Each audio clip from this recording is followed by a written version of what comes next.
What is up? What is up? What is up? What is up? What is up? How's it going, guys? How's it going, some guy? How's it going, guys? How's it going, some guy? That sounded really weird after that. What's up, Major? Malfunction? Yeah, we did it up top here. Here's your Kiss X Sis. Obviously, if you're looking for ecchi anime, it's pretty much the top. It's so nice doing a tier list for ecchi, because people that want to know what your tier list for an ecchi is has already gone past that boundary. Like, for ecchi anime, you know what you're getting into. If you typed in search for best ecchi anime, you know what you're going into. You know what you come here for. So it's like one of those things where you don't have like the typical when somebody says, hey man, what's a good adventure anime? Is that what they call it? Anime? Yeah, I was looking into anime. What's a good adventure anime? You always have that mindset of like, okay, what will this person accept? What is their boundaries? How do I worm them into this whole situation? Then you're thinking about your shows that you really like that are adventure, and you go, Yeah, that was right. It has that one scene where there's a panty shot, or oh my gosh, no, there was that one scene where there's the the girl that's captured and they force themselves upon her before he saves her. You have to think of like all the barrier of entry. And when somebody asks for ecchi, they're already invested. They're already invested. So I can literally say, yeah, check out all these shows because you know what you're getting. You know when you see Kiss X Sis up here, you know exactly what it is. There's no confusing anybody here. There's no like Boku no Pico situation here. Anyways, that's my TED talk. What's going on? Strong regular flats. My gosh, the text on here is so freaking small. I wish I could make it bigger. I probably can. Watched Apocalypse Hotel last night. Thank goodness our main character has been restored. Spoilers. What's up with that? Last week's episode really upset me, and I'm not sure why. Dude, that show's incredible. Like through and through, Apocalypse Hotel is like. I was talking to somebody last night because like I got a huge kick out of the beginning of the last episode where she literally just punched the dude, and I was like, that's totally me. It's like, get away from my girl. No, this is my daughter who she stays at the hotel. But I got a huge massive kick out of how they portray that scene, how it's directed, and how the slow motion happens. It's just absolute perfection how they direct that show. And it's like, it sucks nobody's watching this show. It sucks this show's not more popular. Like, it's absolute like cinema. Like all of Apocalypse Hotel is absolute cinema. It's so fantastic. But I understand things like, my other love of this season that's not very well, appreciated, which is Uchiha Mumu. But I understand why Uchiha Mumu is not popular. Like, I get it. But Apocalypse Hotel doesn't make sense to me because it's art house stuff. Like it's Frieren type stuff. Like it's not the same vibe and storytelling as Frieren, but it's art house stuff. So it sucks. It sucks. Hopefully it's one of those ones that as time goes on, it'll eventually catch, a second win basically. Where people suddenly, some big anti-tuber that's much bigger than me goes, hey man, check this out. And then everybody starts getting like crazy about it. Like it'll take like a Gigak or somebody to say, oh my gosh, guys, check this out. And then suddenly it gets popular. I just don't have good reach, guys. I'm sorry, I don't have as good a reach. My last video about the whole situation with Texas got really big. But none of my other videos get much attention. Like I just randomly hit the algorithm with one video that I'm not really like... I'm fine with the video, but it's like, can something else get viral? Like, can something else that I cover get some attention? Like, why that thing? So I have to have DMs for the next 5 years of people going, my gosh, you're not reading it right, or my gosh, it's not that bad, or my gosh, we should make more videos about this. Stop. The DMs the last 2 weeks have been hell. It's been hell. Anyways, what was I at? Where was I at? Kiss XS, Midori Days was ecchi. Yeah, it had ecchi in it. It is definitely moe, but it has ecchi. Like the whole bedroom scene. That's like one example right there. The whole concept there is her being his hand. There's constantly little ecchi moments where, yeah, the clothes come off. Kiss XS is going to get pretty long. In the tooth is getting okay. I was trying to understand what you meant there. What's up, Philip? Are you going to release the list after the video, like your video like this, but I don't recognize the thumbnails you put in S-Star? Yeah, I mean, I could put it in the Discord. But yeah, Kiss X Sis, Monogatari series, Golden Boy, High School of the Dead, Immortal Guild, Miss Ueno, How Clumsy You Are, Miss Ueno, Gushing Over Magical Girls, Are You Lost, Chobits, Prisma Ilya, Gambari Dokichan? Yeah, Gambari Dokichan, I think. Kaguya-sama Love is War OVA, specifically just the OVA. Kill la Kill, Love Hina, Magical Senpai, Magical Shopping Arcade, Dress Up Darling, and Negama. I think it was Negama, right? The thumbnail threw me off last time, too. Anyways, My Dress Up Darling and Pokemon Horizons. I don't know what that's in reference to. But, yeah. Abenowashi is a deep cut. Shame that recently my sister is Strange OVA wasn't ecchi. Was it not? I need to rewatch that show. I really want to rewatch that show. What's up, Dongo over there holding up the Twitch? Kakushita Makinet-san is pretty good. It has been good. It has been good. It's been like this is what you're getting kind of stuff, and doesn't really try to stretch itself too far, which I actually do kind of appreciate. It's just like a standard ecchi, which it really works for me. Nice part 2 of the stream. Yeah, unfortunately I didn't get it last week because a lot of stuff came up, so I apologize for that. I sense Andrew Reed from Twitch at the moment because I just like glance over there. I have to pay attention to the Twitch chat. It hopefully will eventually grow. I don't want to leave them out of the whole picture. Sorry, first timer here. Welcome to the stream. Culture stream. To Love Rue Darkness is still the top for me. Dude, I think I mentioned this last time, but my biggest shame as a AniTuber podcaster for many, many years, cover of all things anime, watcher of all things anime. What are we at right now? Hold on a second. Let me double check. Anilist.co. Anime list. It should just be a stat screen, right? Overview. As a watcher of over 2,200 anime, I still have not watched To Love Ru. I have it. It's set to watch. I bought it to force myself to watch it. I really badly want to watch it, but I've still yet to watch To Love Ru. I blame the anime season. Like, there's so much damn shows coming out that it pushes you to, like, you have to focus on the current and the now, and it's just really hard to like fit anything old in. Like, I still need to watch all of the Railgun series and stuff like that before the sequel comes out. But yeah, that's my biggest shame. Like, I don't even care about like the fact that I haven't finished Gurren Lagann, even though I try to watch it like 3 times. To Love Ru not being watched is a big sad for me because I love all the clips that I see of it, and all the art is just absolute chef kiss. But that's my biggest shame for ecchi. For an ecchi stream, I will let you guys know my worst secret, and that is that I have not. I've started watching it. I just never finished it. I don't know how far I got into it. Midori Days was so much fun. It's super cute, dude. It's wholesome too. Like, it's super damn wholesome. Like, I got emotional several times watching it.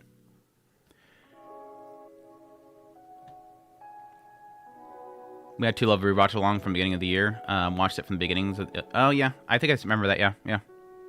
Yeah, for those who know, on our Discord, we have a watch along that we do, where people vote on what they're gonna watch, and everybody watches together and talks about each episode. Also, Disco Test released the live action version of recent. It is? Did they? R-rated and underrated and unrated. Oh, there's 2 different versions of it. Wonder which one do we go for? Hey Jake, how's it going? Just know that season 1 of To Love Ru is the weakest this season. Well, yeah, I think of all the best parts that I remember seeing clips of, it's later on. Anyways, let's continue. Let's continue this list because I have somebody coming over, a delivery coming at like 3 hours. Hopefully get done by then. If not, I might have to take a quick break and handle that. And it might be a long break, but it's fine. We'll get it done. Anyways, let's continue. Again, I already listed all the S ranks. Some of this stuff is going to be very difficult to remember. I do have an area for don't remember, no opinions, for stuff that either I just don't care or it's been too long. So keep that in mind. These aren't bad shows, it's just that I just don't remember. Like Burn Up's freaking forever ago. Even though I really love the girls of Burn Up, it's been a long time ago. I'm a simple man. I see Prisma Ilya on S tier and give it a like. Is Hanako Note on there? No, I don't think it's Hanako Note on there. I think I watched it though. I don't remember. This is a cat show. I forget the name of it. I don't have my cheat sheet. That's the other problem. So I don't know the names of the show anymore. But yeah, the something cat show. It was like such a nothing show, if I remember correctly. Norin. Norin's one of those shows where I remember I did not like it, and I think my brother really liked it. And I meant to go back and watch it again just to see if like my opinion changed on it. But at the time, I really, really didn't like it. At the time, I really, really didn't like the show. Yeah, the teacher was really lewd in the show. I'm going to put it no opinion because I want to rewatch it at some point. I hated the ending, but the rest is okay. Onimai. That's what you all came here for. I wonder where Andrew would put Onimai. Where would Onimai go in this list? Wait, what's the other one?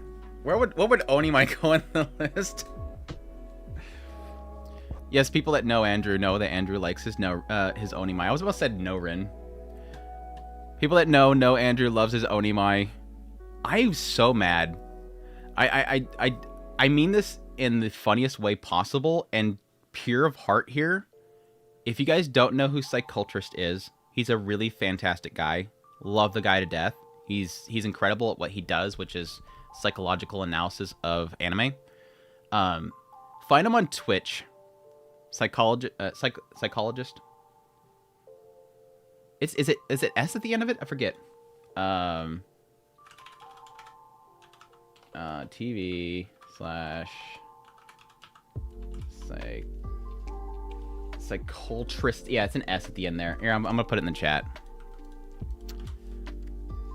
I think that's the link to his channel. If not, then I apologize that I sent you somewhere else. Anyways, he's a really cool dude. He's a really, really cool dude. But then at some point he made a tier list where he went through all of his shows that he's watched and tier listed them all. And he put Onimai really, really low.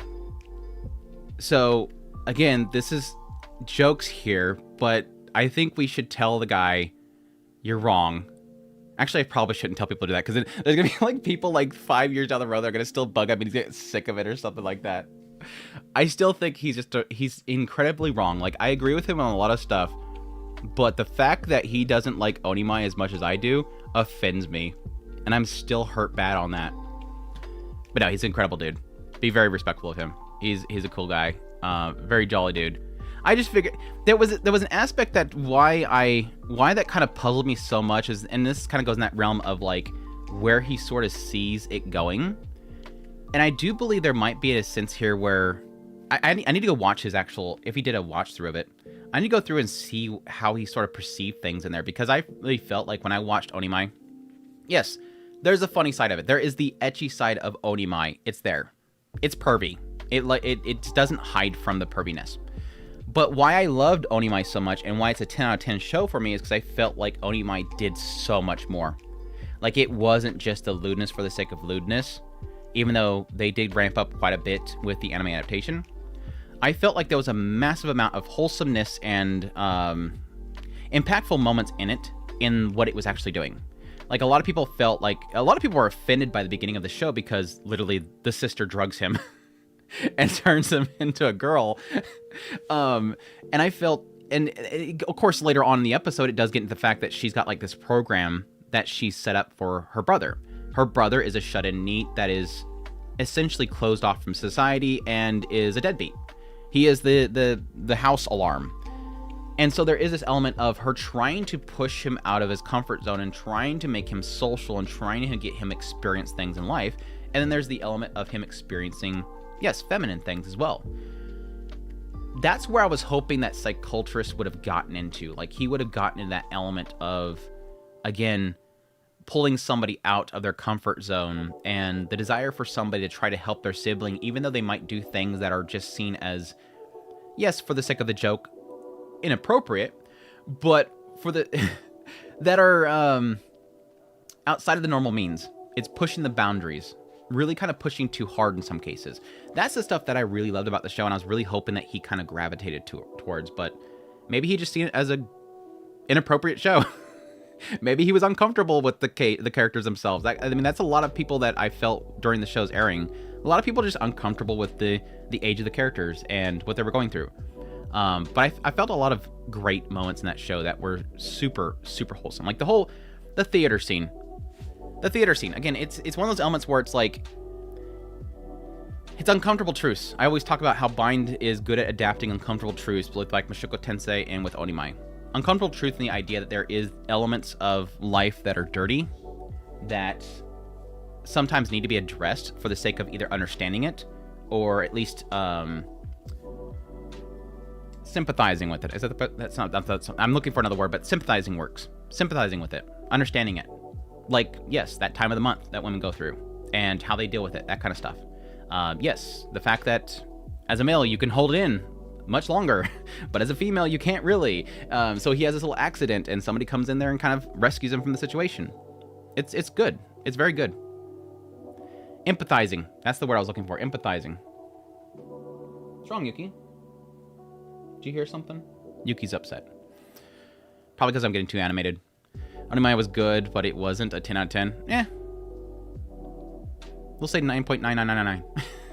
To be honest, I was surprised when Psychultrist mentioned you a while back. Started listening to him when he started 100 Girlfriends. Yeah, I got in contact with Psychultrist, I think, when I started covering Mushoku Tensei's light novel series. So it was about the time that... I think it was about the time that Mushoku Tensei Season 2 Part 2 was airing. And I went on to his show at some point, and we talked about Mushoku Tensei. And I proceeded to blab on about a bunch of really cool skip contents that I thought he would be very interested in. It was a good talk. I do have a recording of the conversation that we had on my YouTube channel somewhere. Just search for Psychultrist Otaku Spirit. I'm sure you'll be able to find it. I think there was an issue with the recording, if I remember correctly. I think he had me on way too hot, but it was a good talk.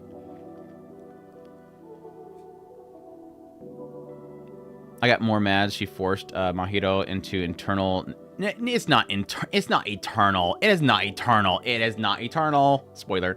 What the fan art? Thank you so much for the 10. I appreciate it. Thank you. Off part 2 and chances to redeem yourself. Ranking Cafe Terrence and Goddess too low. Thank you so much for the ongoing support, man. I really appreciate it. You're amazing.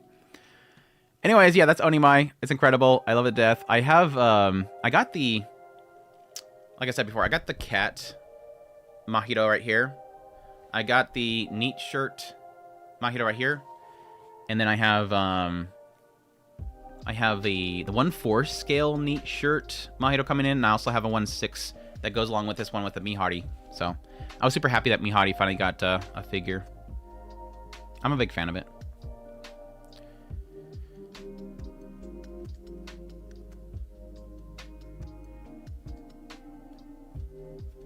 Pinot and Chrisman's shell is really good, ecchi wise. Also, Ghost in the Shell. Yeah, that was kind of an oddity.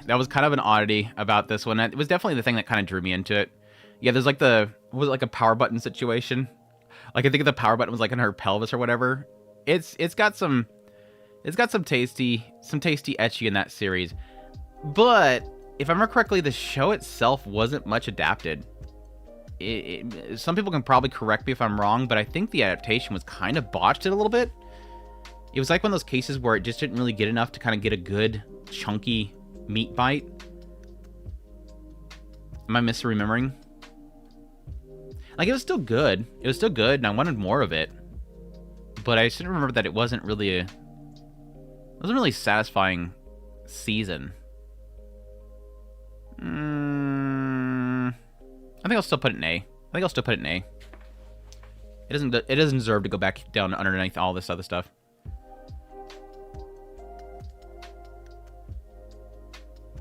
Peter Grill. This show, its first season was really good. Like, Peter Grill's first season was so good. Second season sucked. Second season sucked so bad. My gosh, dude. Can we see Yuki? I don't have a doggy cam yet. I really need to get a dog cam. But she doesn't sit in one place for very long. Yuki, do you want to be on cam? She's not a cam dog. And she's not young enough. Yuki used to be young enough that I could actually, like, pull her up here. But now she's getting old. She's young at heart, but she's getting old. So I can't really pull her around. Sometimes she's right here. But sometimes she's, like, way over here.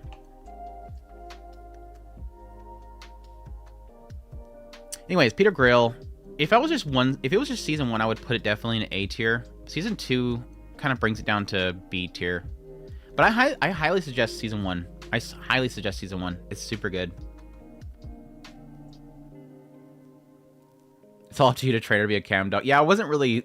When I got her, I wasn't actually planning on being on YouTube. It wasn't even on my mind to do YouTube back then. But yeah, I should probably set her up a spot over there and just put a cam on her. She likes to go over there a lot. Behind the cam. Ping Pong Club. This is going to be a difficult one for me because with Ping Pong Club, it's like, it's nostalgia. Like, Ping Pong Club is massive nostalgia. And the idea that when I watched the show, I was very young, and I had a really good friend that introduced me into anime, like truly introduced me. Like he showed me like the world of anime. He described, he put it into perspective for me. Like he had a lot of imports and whatnot. I watched like most of things like Love Hina, Akira and stuff through him. And he got Pong Club. And we watched that show, and our dumb young stealth, we drove his parents crazy because we would just be laughing our butts off. I'm not embarrassed. Like, piss yourself that bad. Like, that kind of laugh. Like, you could not hold things. Like, it was stupid hilarious. Like, the one scene that always comes to my mind when I think about Pong Club is the old lady. And the fact that there's this really old lady that would take showers in their public area right there. And she would come in there, and apparently at some point she got it caught. Like, she got her low sagging chest caught in the drain. It is stupid. Yeah, one guy apparently, if I remember correctly, one of the guys, his trick move was to let his junk show because he had his shorts up so high. He would let his junk show so it would distract the guy. It is the most juvenile, disgusting stuff ever, and we laughed so freaking hard watching it. It was that good. Jumping to say hello, Andrew. Hope you're doing well. Thank you so much, Duhalt. Hope you're doing well as well. I'm doing okay, though. I'm doing okay. Things are going well. Cam girl doggo. Killing bites of pheromones scenes was lewd. Yeah, it was. Hardcore ecchi spin-off manga. Killing bites' only problem is that it stopped at a bad point. Ping Pong Boy had a unforgettable, crazy, gross faces. Yes, it does. So was he a senpai? Pretty much. And I've overtaken him at this point. Anyways, massive nostalgia. I'm putting up an S tier. It holds a place in my heart. I'm not gonna say it's the greatest. I won't claim it's the greatest show ever, but it's my childhood. Like it's literally my childhood. My young self that shouldn't be watching this crap was totally watching it and loving it. The very first anime I ever saw was Bible Black. I'm sure. I wouldn't doubt it though. Like, depending on when you actually watched it, because again, I technically picked up La Blue Girl out of a video store in the cartoon section. That's how bad they didn't know what it was. What breed is Yuki? She is a cross between, I think, a pit and a Dal. I don't know. She's like a mix. She's got that whole like, she's not like a full on like pit snub nose, but she got that crunched up nose, and she got like a coat that's kind of like a Dalmatian. She kind of mid-size as well, like a Dalmatian. Dude, it's very much like Keijo, but it's very much like Keijo, but I'm talking about Pong Club. Very, very Keijo, but male, like very Grand Blue, male humor kind of thing, raunchy humor. I'm assuming you meant Keijo. Anyways, Please Teacher. Please Teacher is kind of a classic as well. I rewatched it when I got a review copy from Nozomi Entertainment, and I wasn't as blown away with it as I was when I was younger. But when I first watched Please Teacher, I was kind of floored by the storytelling. Like, not floored, but like I was impressed by it. I was kind of emotionally invested in the story. I really liked the characters. Please Sister's kind of blah, even though it is kind of a lot more funny in a lot of ways. I think I put Please Teacher still in an A though. I think it's still solid. Like, if you're looking for an ecchi show that still has like good storytelling, it's good. Like, this isn't just a typical ecchi comedy show that has no other substance to it. It actually has a story to it. Have you done what are you doing here? No, I haven't. Should be in the W's, which are lower down here. Here.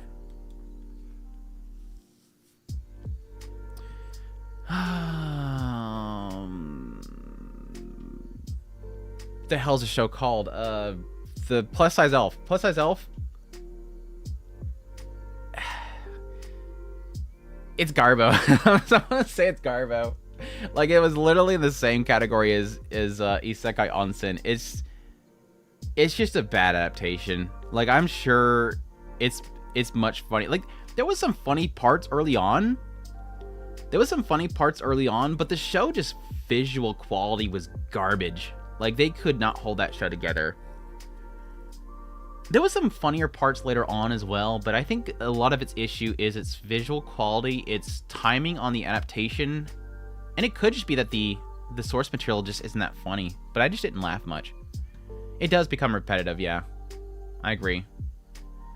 I like the thick anime girls, but that just wasn't what I was wanting visually for this show. I did like the fact that they didn't have to, like, there was like the most unintentional funny moment of the show. For those that haven't watched it, the most unintentional funny moment of the show is that typically apparently please put them on Takamine-san's kind of proving me wrong with the recent episodes.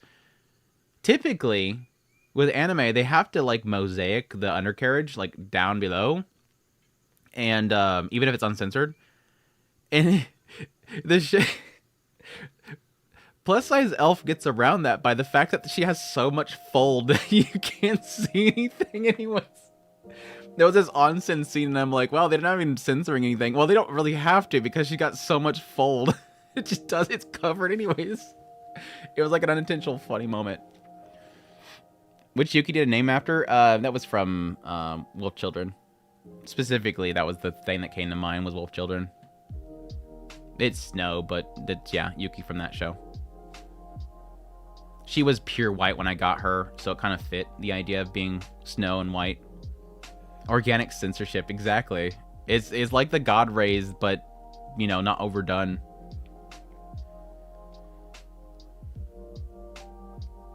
Anyways. Prison School. Wolf Children is amazing. I'm trying to remember. I'm honestly trying to remember if I liked Prison School or not. There was a lot about Prison School that I found hilarious, especially Medusa. The Medusa thing was so freaking funny. If I remember correctly, I wasn't a big fan early on, and a lot of it had to do with the art style. The art style does not jive with me. But I think I got used to it after a while. But this chick right here made the show for me. You guys can't even see it. This crazy chick right here literally made the show for me. She was so freaking funny. I think I'm gonna put it in A. Like, there is parts of it that I didn't care much for. But I think overall it's a really good... Like, as an ecchi show, it's like, it's a must-watch. Like, it's a must-watch ecchi show. But for my own personal enjoyment, like, I had a lot of issues with it. But in the end, it had a lot of funny moments. It's both arousing and disturbing at the same time. That's a pretty good way of putting it. It's like, it's uncomfortable, nasty at times, but it's funny. Awful ending, like the source material or just the anime adaptation? I don't remember where it left off with the anime adaptation. I was actually surprised they didn't get another season. It's definitely one of those ones that I think they'll probably eventually do a second season if they have enough content. The source material had a bad ending? If. Punchline. I know there's some haters out there. But I love freaking Punchline, dude. Punchline was such a rug pull. Like, it did like rug pulls like 3 times, and I really liked it. I know that some people have issues with how it ended. I actually like the ending. But yeah, Punchline's it's funny because it's an ecchi show early on. Like, it is super ecchi, like constantly ecchi. The whole joke is that, and this might be a fun kind of pull in for people if they, you know, as sort of a tease to want to watch the show. The show opens up with the idea that this guy dies and he's a spirit. And as a spirit, he's in this dorm. And if he sees something that is too arousing and gets turned on, it'll blow up and destroy the world. And so it keeps doing this whole loop thing where he tries to figure out what's going on, and then he'd end up catching one of the girls changing or something like that, and suddenly this little like meter would like increase and it would hit the top, and then suddenly boom, the world ends and it resets back. And it's just the stupidest concept. And then it just starts twisting it, and it gets like super serious out of nowhere, and it starts going down this really interesting direction with the storyline and the characters, and eventually coming into the ending that, again, I found there was parts of it that was kind of a shrug, but for the most part, like I did like the ending. But I just think that first rug pull was like the interesting thing, because there's a bait and switch. It's like, this is a super ecchi show. People were hating it because it was so ecchi. They're like, oh my gosh, it's a pervy show. And then it just goes crazy. It just goes absolutely crazy. Which, yes, for a marketing standpoint, seems kind of dumb, because it's, again, it's drawing in people with the ecchi, but it's pushing away people as well. And it makes it difficult to suggest to people because of the story. Even though the story is good, some people that don't like ecchi will not want to get past that. But I like it. I really like it.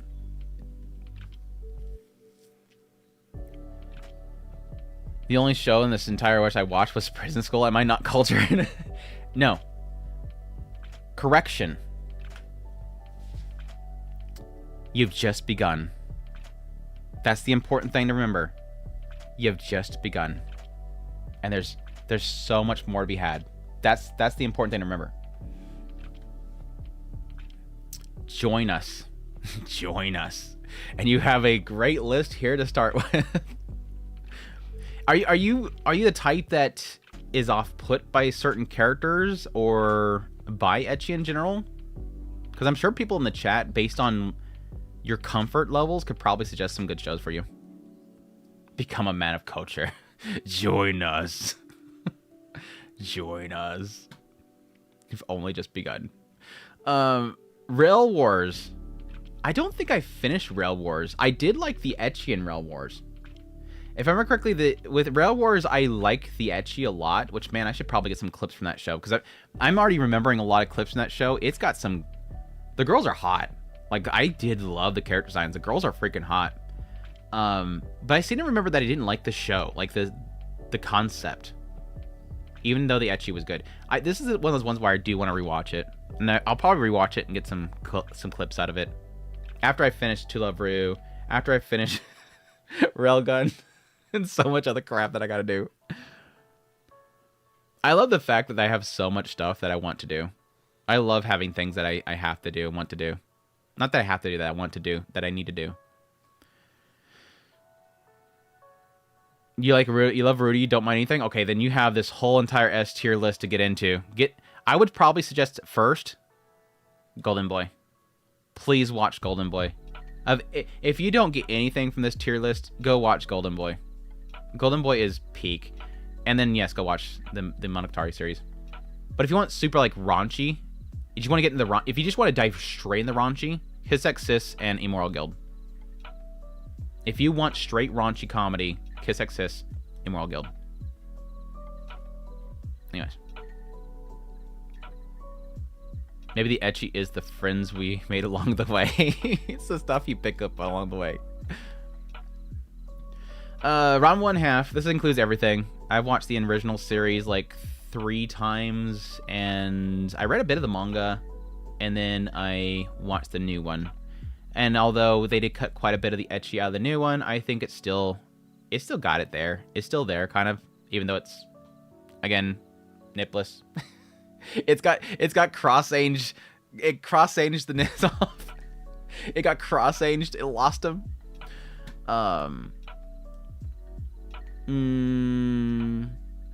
I like what the stream is doing, because we did have one victory last week in the fact that What the Fan Art watched Kiss X Sis. So What the Fan Art has become a recovered lack of Kiss X Sis person. Like, I wouldn't sell somebody on this as an ecchi show, but I do really love it. Like, Ranma 1/2 is an incredible show, but I wouldn't really... Like, the old series, I think it works. I'll put it in S tier. With the old series, it's much more there in your face. It just kind of happenstance happens, ecchi moments. Like, just, you know, they caught him in the shower or whatever. The new series, I wouldn't, like... If somebody's like, man, can you give me an ecchi show? I'd be like, man, go watch Ranma. I just don't think I would recommend it. Ranma is much more, you know, the slice of life. It's the comedy. It's the romance. The character developments. All that kind of stuff. It's like it's so characters. Like, Ranma is such great characters. So I wouldn't really suggest that for that purpose. You've got another victim. Let's go. Punchline is S. Nice. I love Immortal Guild. Immortal Guild was so freaking good, dude. It was so... It should not have been that good, and it was so freaking good. I talked about it last week, but my funny story around Immortal Guild is that I had that in my wish list on Amazon for the longest time, and somebody bought it for me for Christmas. Like, out of nowhere, I opened up this package, it's Immortal Guild, and I'm like, hopefully they didn't, like, look too hard at that cover. Hopefully they just, like, took it, just put it in a package and wrapped it up. Nothing was said, so I'm hoping that there was no, you know, raised brows at it.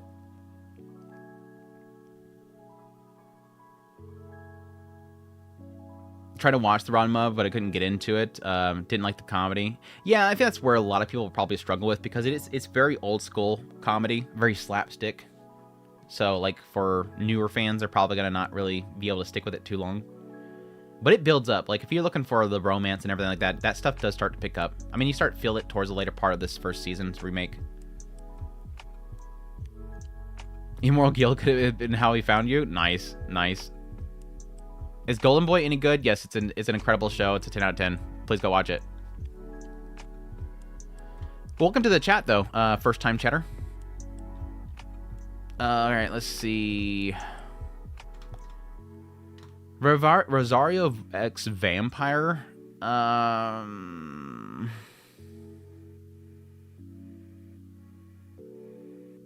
This is one of those shows where, if I remember correctly, I like the ecchi in it. I didn't like the show, and I don't even think I finished the second season of it because of that.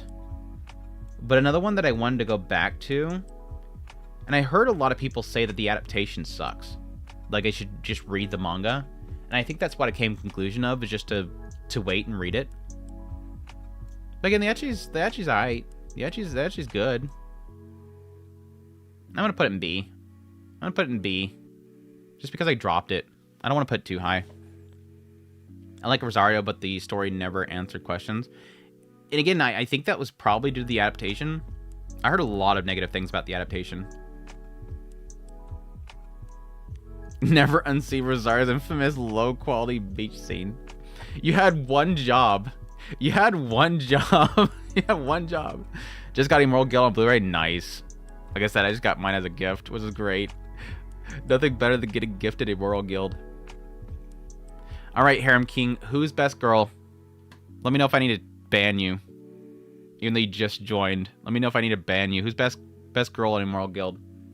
There's only two right answers, but one's the perfect answer.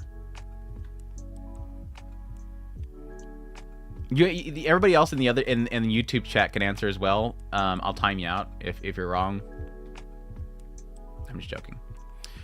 So I don't know how to raise a boring girlfriend. There's not really much ecchi in it? Question mark. I don't remember much ecchi in Saikano. But it's good ecchi. When it's there, it's super good. But I don't remember it having much. Eddie Spencer, obviously the best girl of that show. But it's an incredible show. It's an incredible show, but it's kind of like... It's kind of in the same boat as the remake Ranma, where it's like it's not really that much ecchi in it. What ecchi it has in it is really good, and the show itself is incredible. But it doesn't have much ecchi. I'm gonna put it in B just because it's not a big ecchi show. B in the ecchi categories.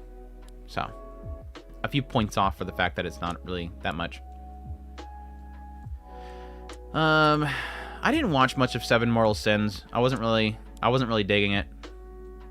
Plus, the one that had access to early on was the censored version, and so that wasn't helping it at all either. Let's see. Samurai Girls. Samurai Brides, Samurai Girls. Saikano as a show is S tier. As an ecchi show, B. Samurai Brides and Samurai Girls. If I remember correctly, I liked the first season of this. Wasn't like a big fan of the second season of it. It's got a very unique style to it. For those that have not seen it, it's got this very kind of ink splotch type of style that's going for it. Anime, okay, that's fine. It's supposed to be Toxico, though. It's supposed to be Toxico. I'm gonna put it like a B. It's kind of like one of those like very kind of generic action-y types of shows. Its story's okay. Like, its story is decent.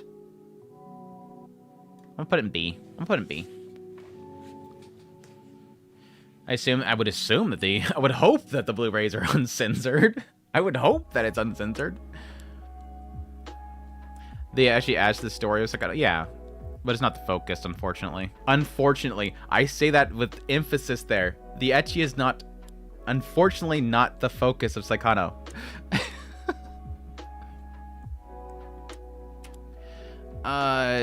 Something the pack, join the pack or whatever. Something just to join the pack. Anyways, join the pack show. This show is so freaking funny. I remember it having some low points here and there, but goddamn was it funny. Seton Academy, yeah, Seton Gekuen, join the pack. Show's super freaking funny. Yes, it does get quite ecchi at times, and that's mostly around the naked mole. The naked mole was so freaking great.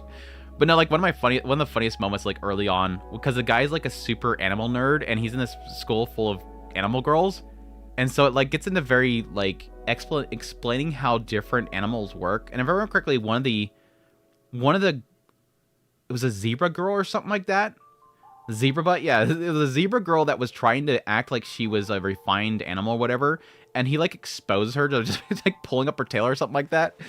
It's super good. But no, the naked mole was hilarious. The naked mole was hilarious. I really like the show though. I don't remember if it was like a ton of ecchi, but it does have ecchi. It does have a lot of ecchi, especially again around the naked mole. I'm putting A. I think it's hilarious. It's a hilarious show. Probably like a high A actually, but right up there, right there. I'm gonna put it above High School DxD just to make What the Fan Art mad again. Or we could get an Animal Girl show other than cat girl, dog girl kind of thing. No Lamia loving here, I guess. I have never been a fan of Lamias. The only Lamia that ever worked for me was the Lamia in, what the hell was that show called? And it was like a season or two ago. It was a guy that was like a dragon. He dies. Dragon life. Reincarnated dragon life. Reincarnated as a dragon that reincarnated to have a slow life or something like that.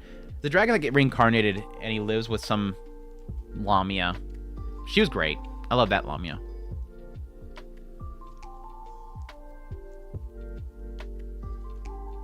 Goodbye, Dragon Life. Yes, thank you. Alright, my mental choices. My mental choices. That is my mental choices, right? I think that's my mental choices.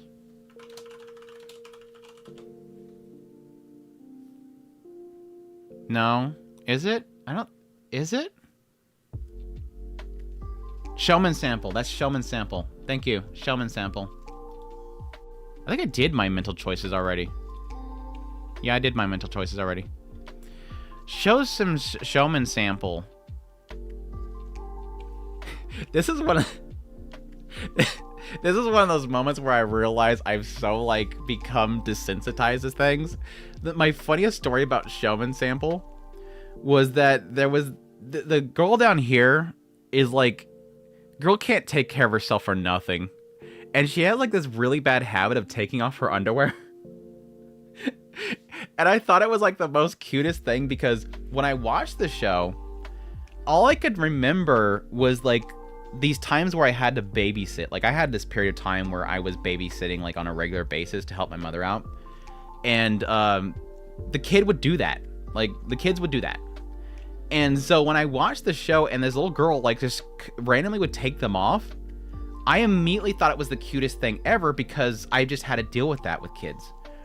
And it's like, I laugh and I thought it's cute. And then I turned like to look at like social media and stuff like that. And people are outraged. They're like, this is so disgusting. And I'm like, I wasn't even thinking about that. Like I just like too pure heart just being like, oh, this is so adorable. It's great. It's great. But the show, I don't remember liking it too much. They don't get it. I don't remember liking the show so much. It does have funny points though. I'm thinking I'd put it in IB. High B.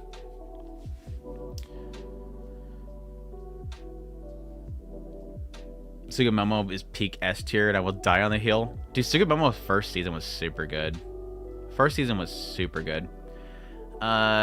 Shuffle.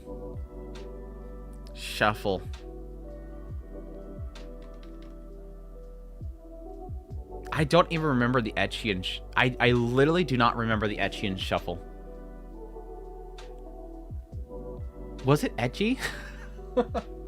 I don't remember any of... I'm going to put it in no opinion. I do really like the show. I still want to read the novel, the visual novel of it, but I really like the show. I'm still very mixed on the ending, even though I think it's a satisfying ending. But I don't remember the Ecchi at all, so I'm just going to put it no opinion.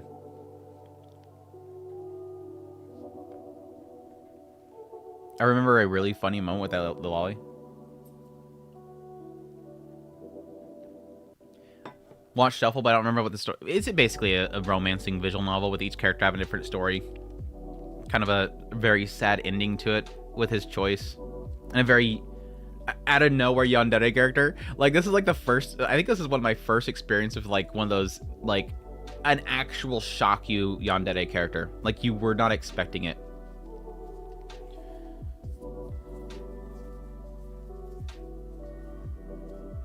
Not seeing World in Harem. Do they even have... I think if I remember correctly, last week we figured that out. There was a few shows that people were expecting to be on the list, and it's because they were put in erotica, I think. That Mal has a category for erotica, and so a lot of stuff was cut out because of that. And I think World's End Harem is in erotica. I wouldn't put it high. Like, I didn't care for World's End Harem. It had potential. Like, World's End Harem had a lot of potential, and I like the boys' story. But a lot of the stuff around the main character, that stuff was blah. Like, a super blah. Shuffle was fun and then it got dark. Yeah, it did. Strike the Blood. My gosh, this show is license hell. This show is absolute license hell. Okay, first of all, love the character designs, like the concept of it, and the ecchi is really good. Like, it's very like fall over, upskirt type of ecchi a lot of the time. And I really do like the art of it. So it's a really solid like action ecchi show. But at the same time, I have barely watched any of it because the availability was so freaking screwed up. Like, half the time it was licensed, half the time it wasn't. I don't even know if it's even finished yet. If I remember correctly, I didn't care much for the second season, though. When they got the whole prison thing, I kind of fell off of it.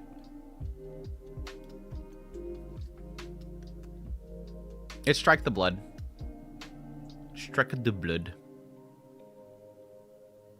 Yeah, the character designer was cooking, dude. I love the designs. They're freaking good. I'm gonna put it in low A. I'm putting low A. I think it's solid overall. I think they're up to season 5 now. Really? Really? Let me look. Strike the Blood.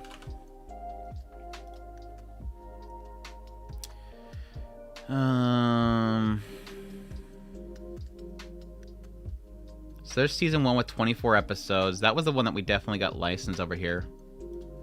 And then we start the OVAs. We got one OVA of 2 episodes. Then we go to... Wait, wait. Wrong one. Strike the Blood, 24 episodes. Season 2 was an OVA. 8 episodes. And then sequel OVA, season 3, 10 episodes. Sequel OVA, once again OVA. They're all OVAs, 12 episodes. Then sequel OVA, 4 episodes. And that's it. 5 seasons of OVA, like 1 season of a TV series, and the rest of it's just all OVAs.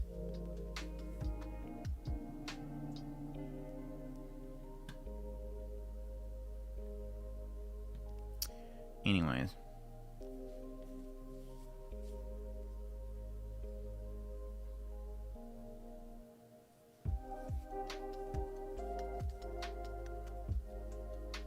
I saw part 1. What I miss? All of them. All of them. Anyways, Strike Witches. Strike Witches. I'm just gonna do Strike Witches. Like, everything else doesn't exist. Brave Witches does not exist. I think I did Brave Witches, didn't I? Did I do Brave Witches thinking that it was everything encompassed? Probably not, because it's not in S tier. Or it wasn't including Strike Witches because it's not in S tier. Anyways, Strike Witches itself, I love. Like, the original first season of Strike Witches, I absolutely love it. It is so much fun. It has a lot of fun. Yes, when it's not doing the whole, like, aerial combat fighting and stuff like that. Ponzu pilots. When it's not doing the aerial combat and stuff like that, when it's just having these goofy little moments, the characters in between the fights themselves, is super dorky. And it's super ecchi a lot of time. It doesn't really hold much back. I have the original Funimation box set of the series. I like it that much. Gotta win the war on pants. I mean, that's like the funniest aspect of Strike the Witches, is that it's literally, it's canon. The fact that, like, even people that aren't witches, like fighting in the war, don't wear pants out of like a symbolic, like, respect to those that are on the battlefield. That is, like, they just don't wear pants. Like, everybody walks around without pants on because it's just like, that's what you do. It's great. Yeah, like solidarity, or it's not really a solidarity thing, but yeah, that's a funny way of putting it. It's just like this aspect of just respect. Like, just everybody just doesn't do it. It's like, you know, it's like people that aren't in the military wearing, you know, a military jacket or something like that. Just out of, like, this love for it.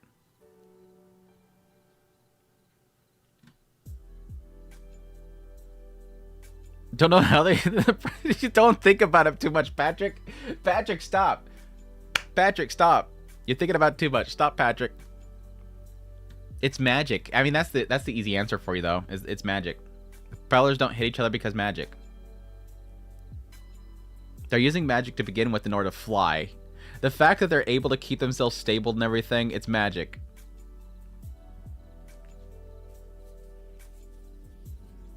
They're... That's the greatest thing ever. If I ever became president, I'm going to, like, make an order that all female lieutenants have to not wear pants, and then I will go on to stage and I will announce to the entire country, everybody, in order to, you know, show respect to the women in arms, you must all take off your pants. That'll go very well, won't it?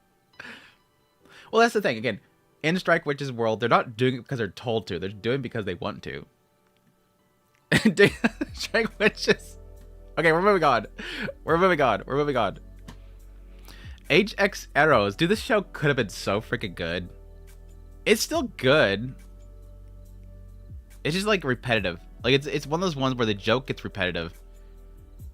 But it's solid early on.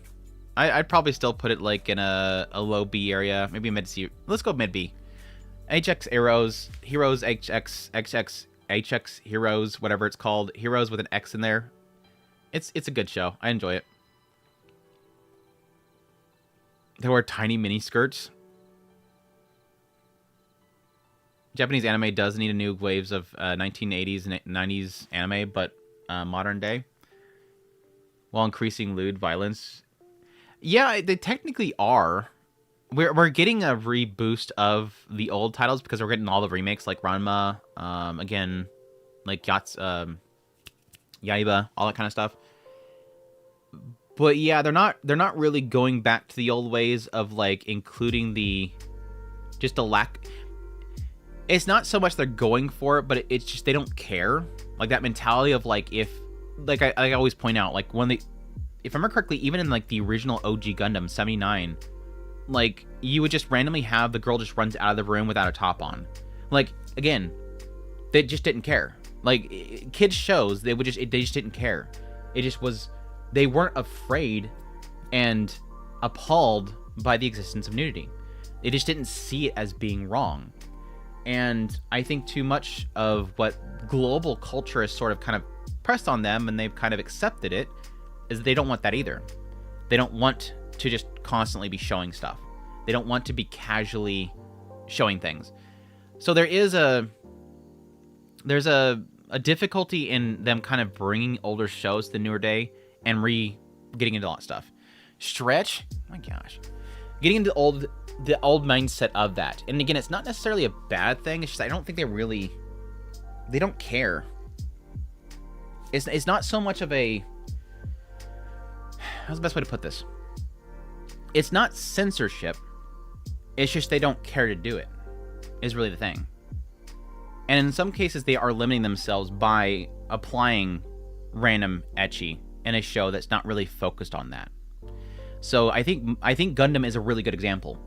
If they remake the original Gundam, OG 79, if they were to remake that entire thing, which I would really freaking love, by the way, when I watched Origin, I'm like, please just keep going. Keep going. If they were to remake the original Gundam, they're not going to have random shot of the character running out of the room without their top on. Why? Not because they're censored, not because they're afraid of it. It's just they're going to find it to be unnecessary. Like, it doesn't need to be there. So what I'm getting to saying is that, yes, I don't like censorship, but I don't think all lack of it is censorship. In some cases, they just don't care to have it. If that makes any sense. Do I want it? Yes. Do I want it? Yes. But I don't think all of it is going to be censorship.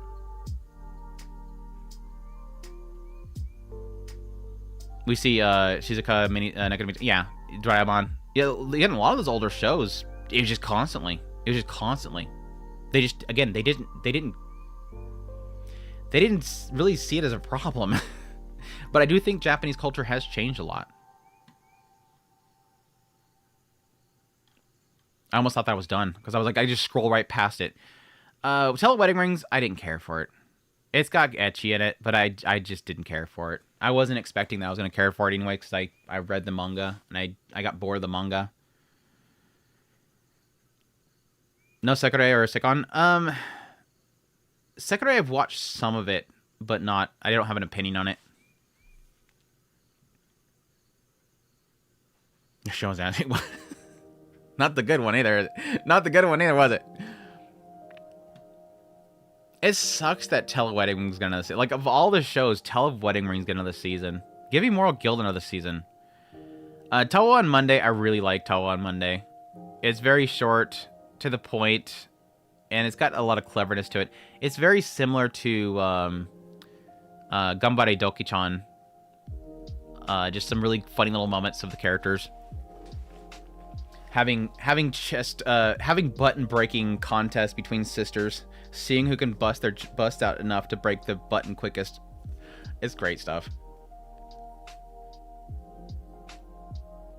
Sekirei is one of my favorite harem animes.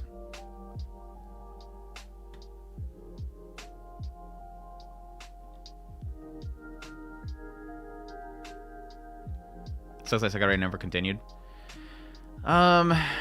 What was this show called? It was the monk guy that ends up staying with the girls, and he's constantly trying to keep his monkdom. I, for the most part, didn't care for this show. There was one character that I really liked, and it was the girl that was trying to... What was it that she was doing? And they formed a pack. Him and her, like, worked together. Like, was she trying to fight, like, perviness too? I forget what exactly she was doing. Because I think she was, like, super in love with the main girl. And the two of them, like, formed a bond out of, like, keeping dirty thoughts out or something like that. That whole bit was great. But I didn't care much for the rest of the show. I honestly didn't really care much for the rest of the show. It was okay. Like, it, for the most part, became, like, a very kind of old school harem trapped in a temple with a bunch of hot girls kind of thing.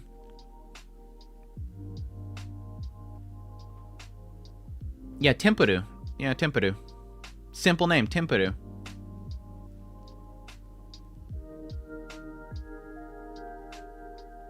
Anime, the only place where priests not trying to hook up with girls who are too young.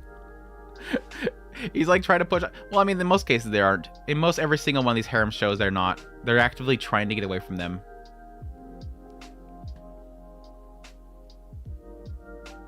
Yeah, Grand Blue Dream is getting a second season.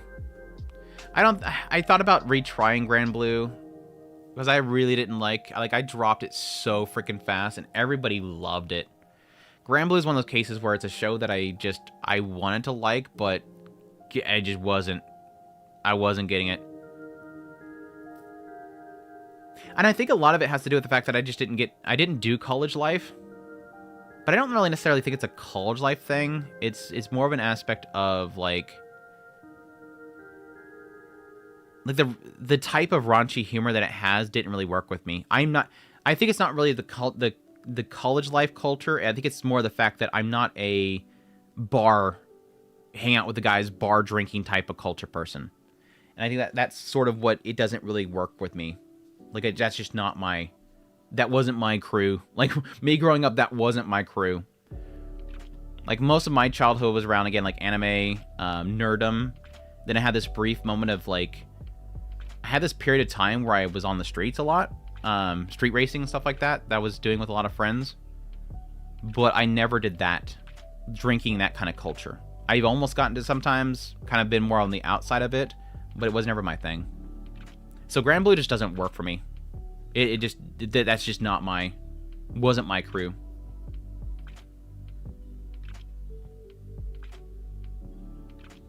The very foreign culture to me. But anyways, it didn't work for me, and I kind of was bummed out because everybody was loving it to death. And so I thought about retrying it before the next season comes out, but I don't think I will. Binge drank pretty hard in the army. If you're in the army or the service or the force, I don't blame you at all. Like, you either have to have the liquor or you got to have the weed. Yeah, everybody in my family at some point got into drinking, except for one. And I've had a lot of friends that were heavy into this stuff, but I never did. My mentality whenever I was around people that drank a lot was that I never really understood it because I wanted to have fun without it versus forcing it with that and forgetting the next day or being sick the next day. I did it once, did not like it. I went completely, like, several shots until I could barely kind of stay up, and never again. Anyways, Tenjo Kende. Dude, the freaking OP of this is so freaking great, dude. To this day, it's in my head. The moment I think of Tenjo Tenge, it's in my head. This OP is so freaking good. Time for boy time. Yeah. Do. It's such a good song. Bump ahead.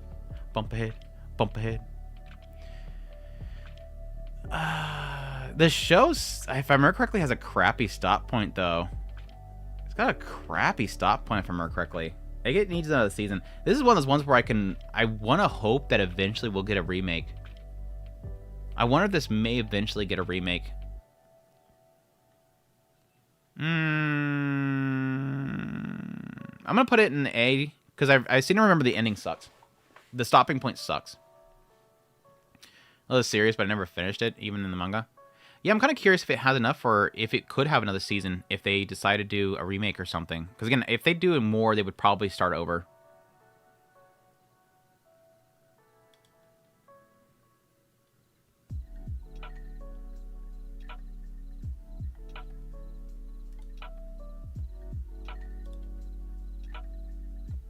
Enter Street Racer? A faster... It was basically that, yeah. It was basically that. I almost got my car taken away once. And it was funny because it was like we went out to like this out in the boonies area because our car club, our leader of our car club wanted to race another guy, And so we went out like this really dark area, with this long stretch. It was basically an area that was being developed. So they ran the roads, but they hadn't actually started developing the housing. And so we went to this way out in the sticks area. It didn't even have any street lighting, but it was paved road. And we got ready to go. They got all lined up. All of our cars were lined up on the side of it, and they were getting set up and lined up to go. And then out of nowhere, like 20 police officers out of nowhere just zooped in on us. Like, I don't know if they knew. I don't know if they just knew that was an area where people did, raced a lot. I don't know. It's like they came out of nowhere.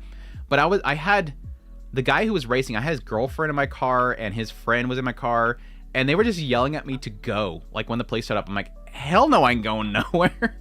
I ain't going nowhere. That's gonna make it worse. This ain't Fast and the Furious. You don't just gotta outrun them. But yeah. They basically said, get out of here. If I see you out here, we're going to take your car. I'm like, okay.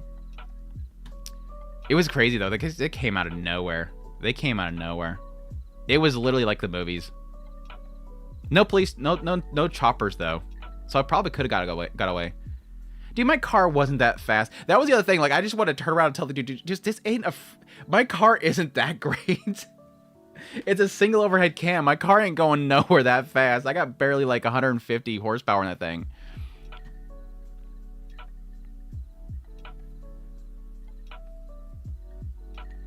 The only reason that Jason Statham lost in the Fast and Furious is that they wasn't wearing a tank top and Vin Diesel was. That was why I was too afraid to run off, because I didn't have the concept of family. I had the family. I didn't have family to protect. Anyways. I think of everything. Hold on a second. Let me think. One thing. No, not everything here. Like, besides Onimai, besides the Immortal Guild, but I would put it above that. Yeah, besides those two, this needs another season. This needs more.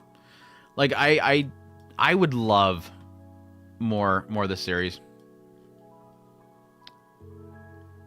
Like, between this one and, like, High School of the Dead, I really liked Sister New Devil.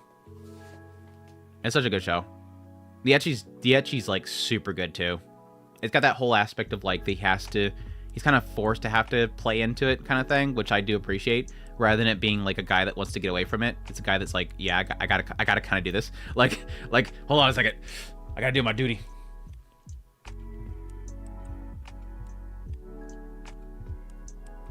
It's Sister New Devil.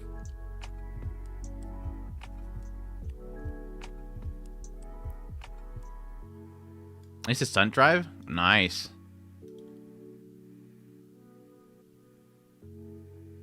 And it's like stunt devil is like one of those aspects of, like, sounds super fun, but would never be able to. I was like, would never be able to. Season 3 would have led to America and other places being the bad guys.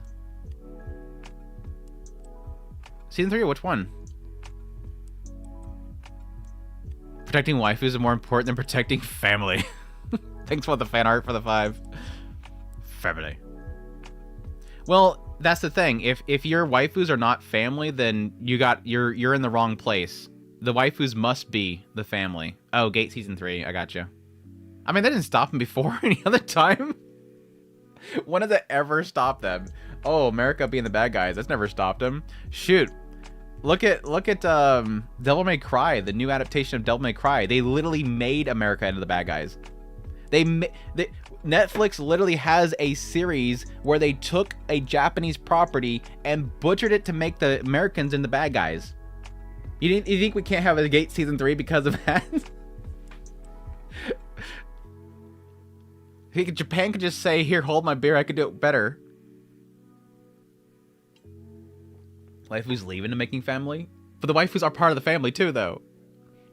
But yes, that's a good point, though. Anyways, how to grow first to really... Is this going to be a shock to anybody? We're going to put it right... Ooh. No, I'm still going to put it here. No, no, over here. Yeah, right here, right here. No, not right here, right here. Perfect, perfect. Right there. I'm not really trying to organize the S tier. I'm just on the fly doing it. 100 Girlfriends Who Really Love You is S tier easy. Just a refreshing take on the harem anime, bringing it back but doing it in a way that's incredible. Like it should be harem at this point should be tired and people shouldn't care about it, but because the way they're pulling it off, it's refreshing. One second.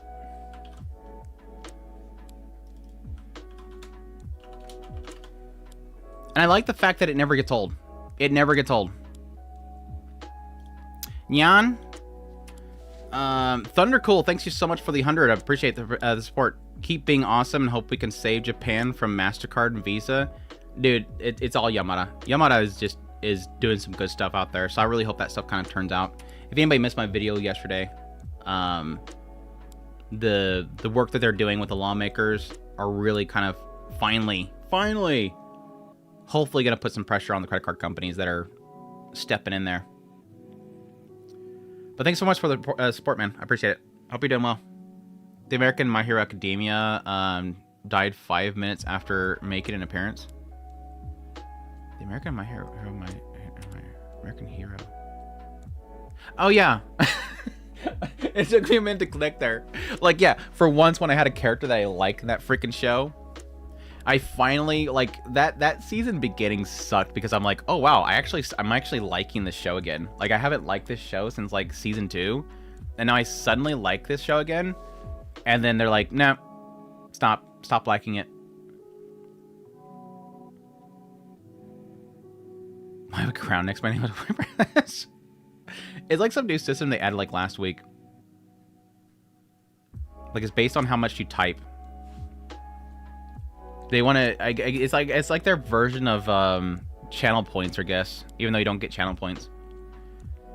But yeah, 100 Girlfriends Who Really Love You. Absolutely hilarious. The ecchi's really good as well. Again, the way they use the ecchi and the comedy itself is great. There's a lot of cases where they do a lot of the trope ecchi moments, but they do it in a way that's like clever or, you know, refreshing in a way, which I do appreciate. So it's like it's making fun of the harem aspect. It's making fun of harems. It's making fun of ecchi, but it's doing it in a way that's very kind of clever. So yeah.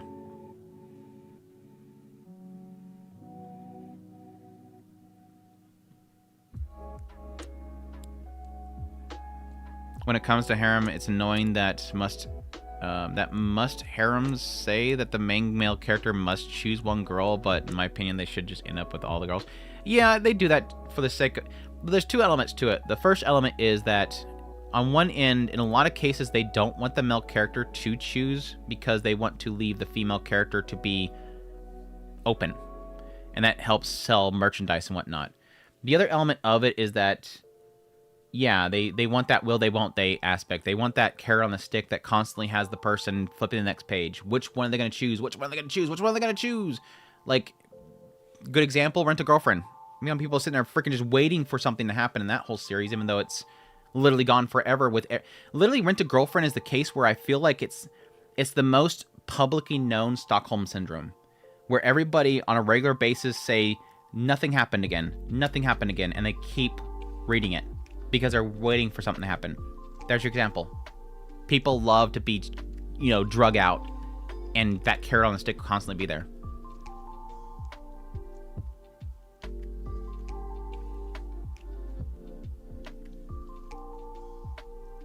Anyways, the middle-aged online shopper show. This show's garbo.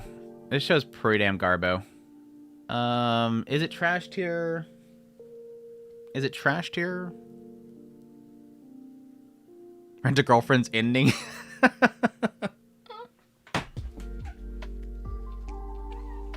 Oh, that's great. Oh, that's great. Oh, that's great. I want to mod you just for that one. I almost want to mod you just for that one. I want to mod you on every single channel that I have. That was great. That is hilarious. Anyways, yeah, it's not trash.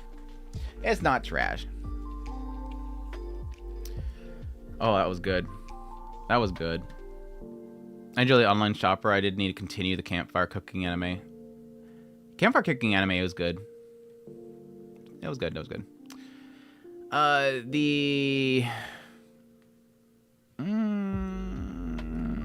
Again, that's gonna be the ones where it's like it's got a warm place in my heart. Like it's got a warm place in my heart.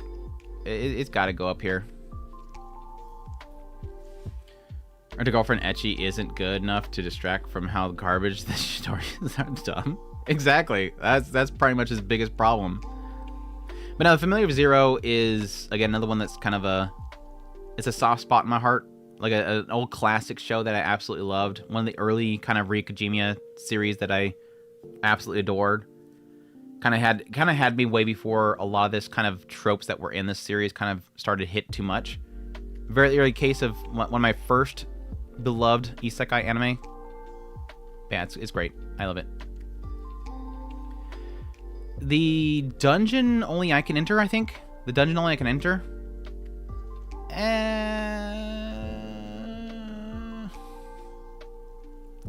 It's okay. It's okay. Like it's got enough humor in it, enough moments that made me laugh. I don't recall really much of the ecchi in it. Like there was a whole joke early on where like he can adjust the size of her chest or whatever. There was that whole kind of joke there. I don't really remember too much. I think most of my love for this series came around him and the lady that was stuck in the dungeon, his master. That stuff was hilarious. And I see.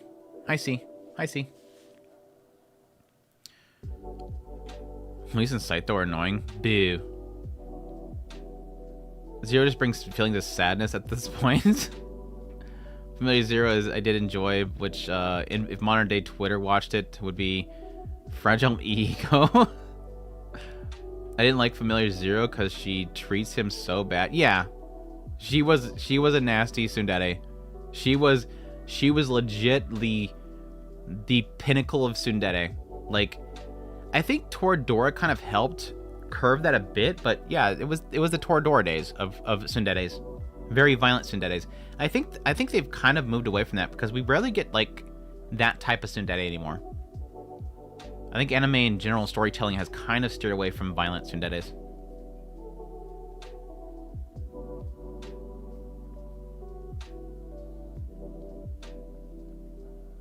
Make me want to stab you in sleep. How can you stab something so cute?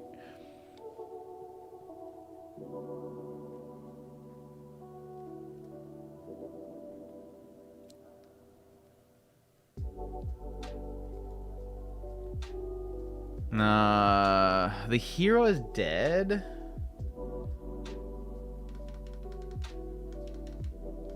When this show hits, it hits. Like, it's got some funny freaking moments. Ecchi is very limited, question mark? I don't remember there too much ecchi. There is some raunchy ecchi when it does it, like the whole, like, mana transfer thing they were gonna do at some point. They were gonna do a mana transfer at some point. But I don't remember there being too much ecchi in it. But it's one of those shows where it's a very mixed bag. There's some parts that's kind of blah. There's some parts that are good. So I'm gonna put it down in D. I want to see Violent Tsundere Monster Girls.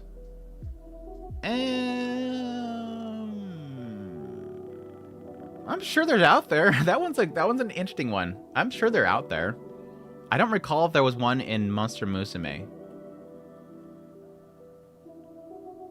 Stole the mana transfer. It was a fluid way. Yeah. Literally just like let it go. No bossy mode is tragic. Oh, on the Twitch side. Yeah, and I don't really ever do the Mashiko Monday stuff over there, so I never really put it over there. I think I did it at some point for a tier list or something like that. But yeah, appreciate the prime there, Rimfire. Thank you. Really appreciate the support. What was it called? Something no Asuka show? Asuka show, today's Asuka show. It's today's. I think it's today's Asuka show, right? Today's Asuka show. Yeah, today's Asuka show. I really, really, really liked a lot of today's Asuka show. It's a short, right? Yeah, 3-minute short. It's super short. Today's Asuka show is super short. It's like just basically like quick one-off shots, stories, and comedy beats. I think the original reason why I started watching it was I seen a clip of it where she's walking down the street and everybody's glancing over at her, and then suddenly realize that she's been walking around with her skirt up, and it's that whole thing where like the backpack, they go to lift the backpack onto their back, and it lifts up their skirt and it pins it down, so she's walking around with her butt showing basically. It's got like a lot of really funny shorts throughout. Was it 20? Yeah, 20 episodes. Had 20 episodes, and like some of them would hit and some of them are kind of very shrug, but I did like a lot of them. I don't remember how many of them were technically ecchi. Like there's, yeah, again, obviously her walking around with her skirt up, that's ecchi, but I don't remember much of them ecchi. It was a lot of humor around her obviously being very seen as provocative. I like the show. I don't remember much of the ecchi though, so I'm gonna put it in like a low B or mid B. I'm gonna put mid B. I do recommend it though.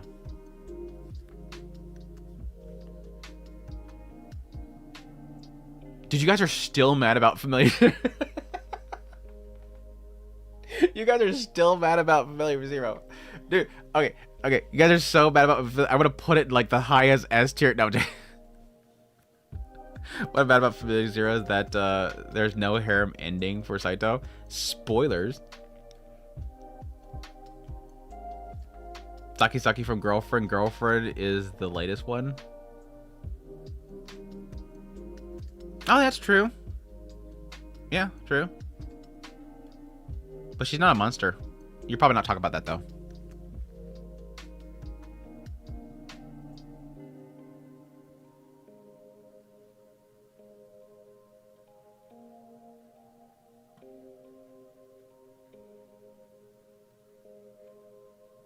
I'm more focused on violence today. Triage X. It's got ecchi. That's for sure. It's got ecchi. Is it a good show? Not really. Is it a good show? No. Would I suggest it to anybody? No. Unless you really like seeing motorcycles bust into rooms. That was like the biggest joke that me and Chris had back when the show was airing, was that I could not get over the fact that every single action scene felt like it resolved with them flying into the room on a motorcycle. Like every single situation, there's a hostage, motorcycle goes to the window. I like motorcycles, don't like this show. I just get a kick out of it. Like if there's a scene where something is happening, I'm immediately thinking which door or window will that motorcycle come through. That's how damn stuck I was on that whole thing. My username is Ancient. I swear I changed it to match the Discord. Gotta go figure out or to call. Oh, gotcha. I kind of assumed that was the case because you said that. Looking for the boss emote. Triage X is a spiritual successor to High School of the Dead. You shut your mouth. You take that back. You shut your mouth. You take that back. You shut that mouth. It does feel very much like it. It does. If you told me it was the same mangaka, I would have believed you. Trio's a good. Felt bad for the girl getting had feelings for the MC, but he loved the other girl. That's always the case. It's always the case. And for an ecchi show, I'm gonna still put it up here. I think it goes perfect right here. This is perfect. They're not perfect shows, but they know what they're doing. It looks good. Sounds like the beginning of Michigan auction. Oh man. Give me 1 second. I'm gonna be right back. I'm gonna take a quick break and stretch my legs.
So great.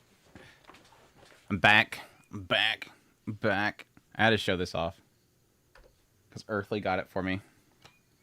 He went out and got me one of the parts of Pong Club. Just because he knows how I talk about it too much. So he decided to get it for me. Even though it's like just like what? A couple of the episodes? Old days of like a couple episodes per disc.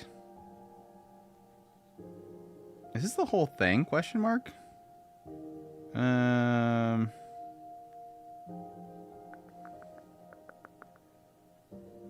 It's 1, 2, 3, 4, 5, 6,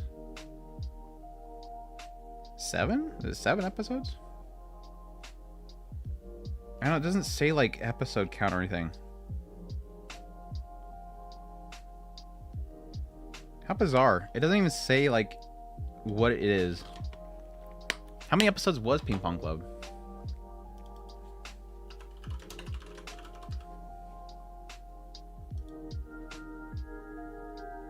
It's 26 episodes. Yeah, this is not the entire show.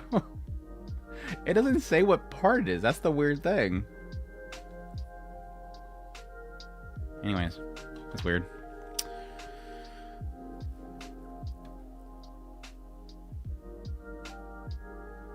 We still good? We good. We good. Triage X covered up 1/3 of the anime, I think. I see Sugimomo down there. Yeah, we're going to Sugimomo. Trinity 7? Is it Trinity 7? God, I don't remember much of the ecchi scenes in that show, but it is definitely an ecchi show.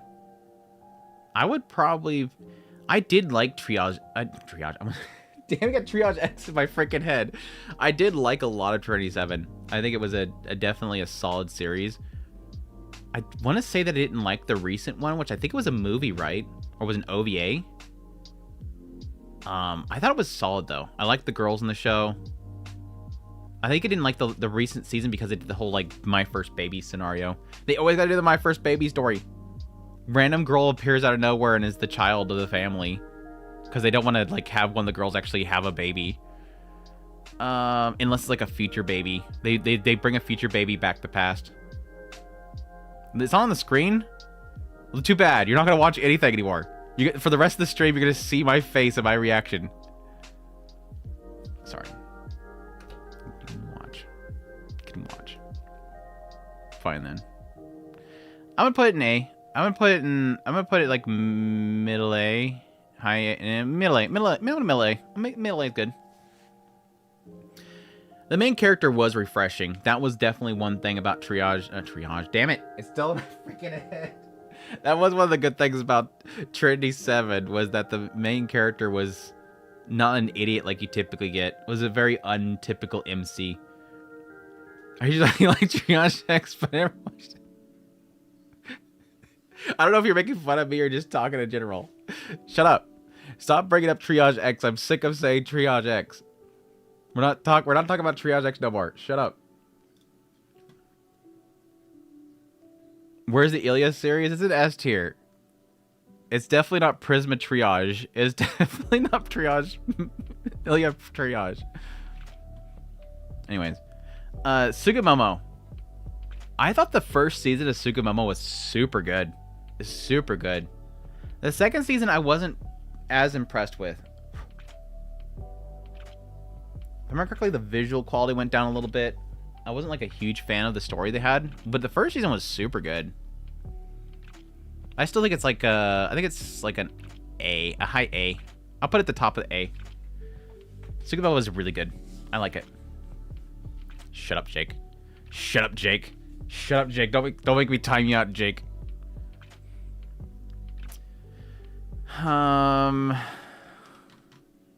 Tie the knot with it. I got my sister. It's kind of in the same boat as 2.5 Dimensional Seduction, which kind of works really well because I think they were both similar seasons. Like, this show has ecchi early on, and it kind of sprinkles it every now and then, but it's not like a whole bunch of it. Like, I kind of expected this series to be extremely ecchi. But it feels like they kind of toned down a lot of it.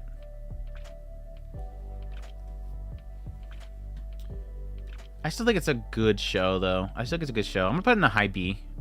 High B. Like, it's actually a good story. Like, it's actually good characters. But not a very ecchi show, unfortunately. Unfortunately. It could have done with a lot more ecchi. I think it was taking itself too seriously.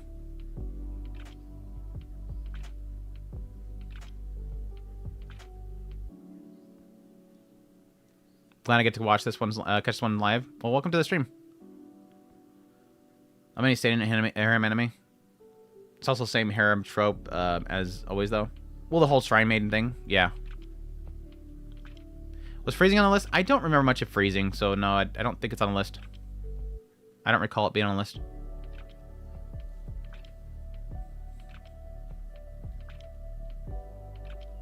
Similar to a couple... With the amount of ecchi, yeah. But yeah, it does have a very much a similar sense in the idea that it's actually trying to tell character stories for once. But I liked Tamagami Sisters a lot more than Cuckoos. Couple Cuckoos.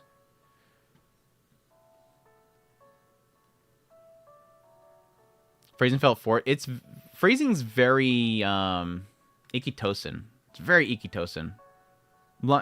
Similarly, kind of getting into that serious realm.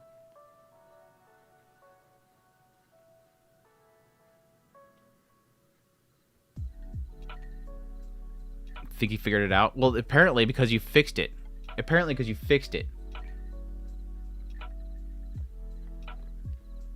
It was so great out of nowhere. I randomly decided to change my name on Twitch, and it was available. Like I at first was a Otaku Spirit on Twitch, and at some point randomly decided, hey, I want to see if I can change my name back, and it actually worked. I'm like, cool. Apparently they delete accounts after a while. I wish X would do that. I know they talked about doing it at some point, where they would cut off old names at some point, just like prune them out. But I think the guy that has Otaku Spirit still posts, so that won't happen.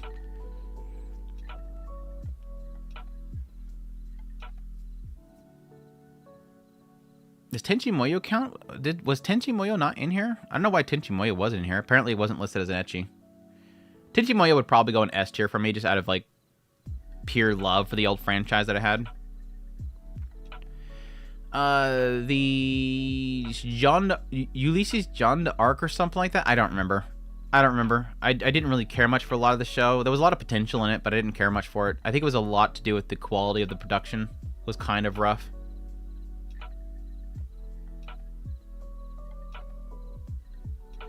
Can't stand X. They had so many bots, but they quit following me after I blocked them all. All social media has bots problems. I get bots everywhere I go. Never watched Tenchi Muyo? It's a classic. I below that series a lot. Actually, I think there was Tenchi Muyo in here. What? I seem to remember talking about it last time we did this. Maybe I talked about it and I didn't put it in S tier. I could have swore I talked about it.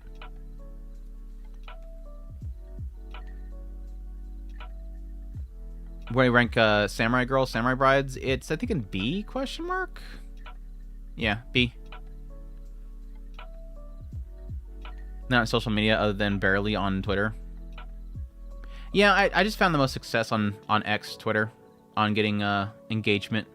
It's been kind of hopefully helping out the channel quite a bit. Posting videos of Black Butler and it going massively viral. like I think it was yesterday, I randomly seen a clip or a screenshot of Black Butler's 5th episode where the snake attacks this girl. And I was like, oh, cool, I'm going to clip that really quickly. So I went over, checked out the episode, and I recorded that bit, and I posted up on Twitter/X. I call it Twitter. I mostly call it X because I personally have never liked the name Twitter. I've never liked it. But anyways, I posted that on X, And it's been going crazy. Where am I at right now with like views? I like how I can go straight to my notifications because I know it's gonna be at the top. Let me zoom in a little bit. It's already literally yesterday I posted it, like way late at night too, by the way, 1 a.m. in the morning. 2.8 million views already. 36,000 likes. I always like the bookmarks. The bookmarks is always the best part about my viral videos, because it's like you'll have a bunch of people commenting saying like, oh my gosh, how dare they do this kind of stuff and everything, and then you see how many people bookmark it, and I'm like, yeah, people are so bad, right? Because there's like this many people. Like hold on a second. It's one of I think the funniest thing about that tweet is I don't have notifications on the other one. Unlike my last one that went really big, which was the which was the fan service in Fire Force. Unlike that one where it's people mad that there's ecchi in their show, with this one it's people going, I didn't know that was your game. I didn't know Black Butler had game like this. I need to start watching Black Butler. Everybody's like, I thought this was just BL. I thought this was nothing but yaoi. Where's my Fire Force one sitting at? Since I killed the notifications because I got sick of it. I literally had to mute the Fire Force one. I could not stand the notifications. My gosh, where is Fire Force one?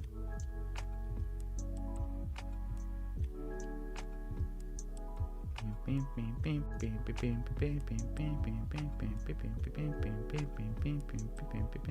eventually. Oh my gosh, God damn.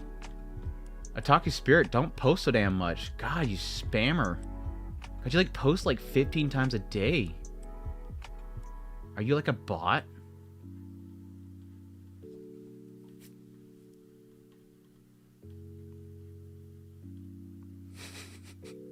I'm getting embarrassed how much I'm... Okay, here it is. Here it is. Okay. Hold on.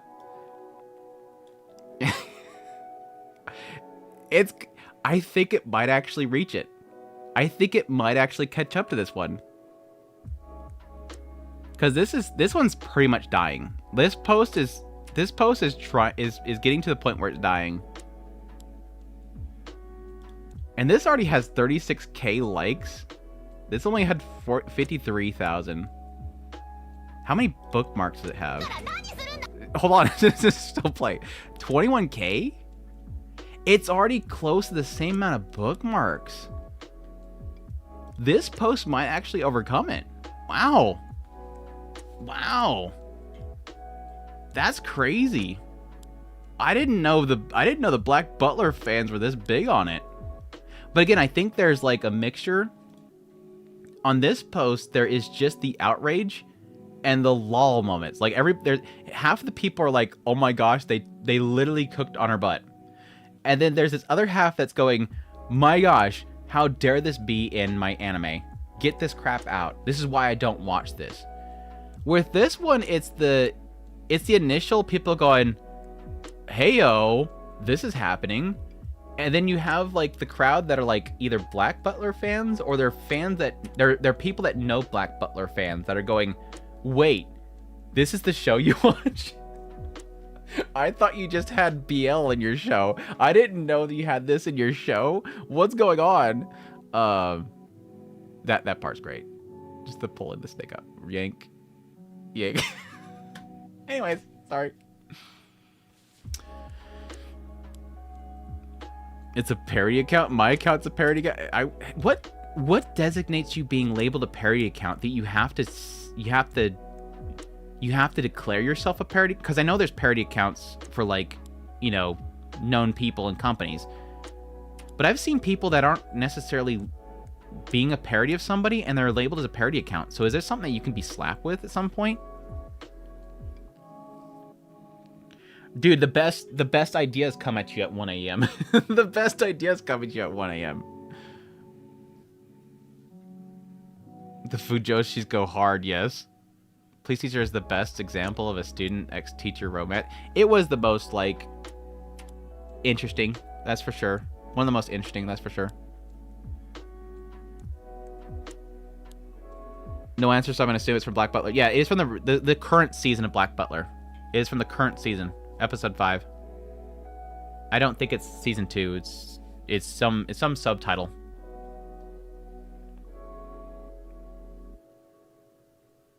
BL equals Butler love. Oh gosh. I have my own parody account. I try to be, so I'm with you on that one. I think you have to declare it or whatever. I don't know. That's what I mean. I assume that you had to, because it was like against the terms if you acted like somebody else. So you had to claim that you're parody. But again, I've seen a lot of people that are like just posting art that are labeled as those. Maybe they wanted to. Maybe they wanted it. Maybe they wanted to have the parody on there. Anyways. God, what the hell was this show called? I seem to remember the Ecchi was okay. I don't remember too much of it, so I'm gonna throw it in here. I don't remember anything really much about the show. Izaki-chan? Izaki-chan wants to hang out? Am I wrong in remembering the show kind of falling off on the Ecchi side? Like early on, it's got some moments, but I feel like it kind of. I mean, yeah, a lot of the humor is around Ecchi. But early on, it was super heavy on it. I mean, I guess it still had, like, even the second season, they had, like, the whole, like, you know, going to the pool and everything like that. But nothing, like, super suggestive. Nothing, like, super raunchy. The mom was the best. Like, the mom was the only reason I enjoyed the second season, because the second season fell off for me.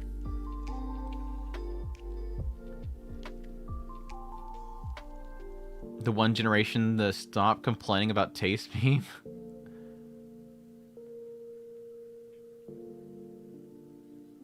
My parody account's the one that's all going on Pornhub videos with the name of them. And it's totally somebody else. It's totally not me. Why would I use Pornhub? Pornhub sucks. That's definitely not me. There's much better sites than that site, so whoever's using that is some normie. If there's somebody on that site, they're a normie. Anyways, the Ecchi's good early on, but again, I don't recall much good Ecchi later on. The second season kind of sucked. I'm gonna put in low B. I'm putting low B. The mom is the best part, though. The humor around the mom, thinking that he's coming in there to steal her away, is great. She got like some weird MILF fantasy with her boyfriend. Her video, especially the Mashoko Tensei videos, the whole reason why I started reading and watching it is amazing. Well, I'm glad you enjoy it, man. I appreciate your support. Thanks for watching. Hopefully you're enjoying the Paul Gaiden stuff. We got some mixed reaction on the Paul Gaiden stuff, but I'm enjoying it. I agree, Uzaki's mom is best girl. I wish there was Uzaki-chan in my life. Dude, I still remember... Just randomly came to me. I still remember the fact that there's like some weird jank to their house in season 2. I swear I think that they used AI to make the house. Like, it was like this really brief moment where it was cutting scenes and it shows the outside of, I believe it was Uzaki's house. And like the structure of the awning and everything is so like borked. I'm like, wow, I think they used AI to make this house. Anyways, the Valkyrie Drive Mermaid. It's got some good Ecchi. Valkyrie Drive's got some good Ecchi. Not a great show. So if you're looking for Ecchi, Valkyrie Drive's got you covered. It's got you. I mean, the whole concept of Valkyrie Drive is similar to Sekirei, whatever, where they have to touch to activate. I'm gonna put it in like a low A. It's not the greatest show ever, but it's got the spicy shots. So amazing how the author made me hate and then love Paul's such amazing writing. No, here's the great thing. I'm not sure if you're, going with us on the Paul guide and stuff, but it's so great to go from like hating Paul to loving Paul to now hating Paul again. If you go back to Paul guide and you start to hate Paul again. Anyways, Izaki-chan's family is basically saving Japanese birth rates. I'm totally blanking on this show. What is this show? Oh, Val. Oh, I don't remember anything about it. I honestly don't remember anything about it. Where did it go? Oh, there. I don't remember much about it. Balek's Love, yeah.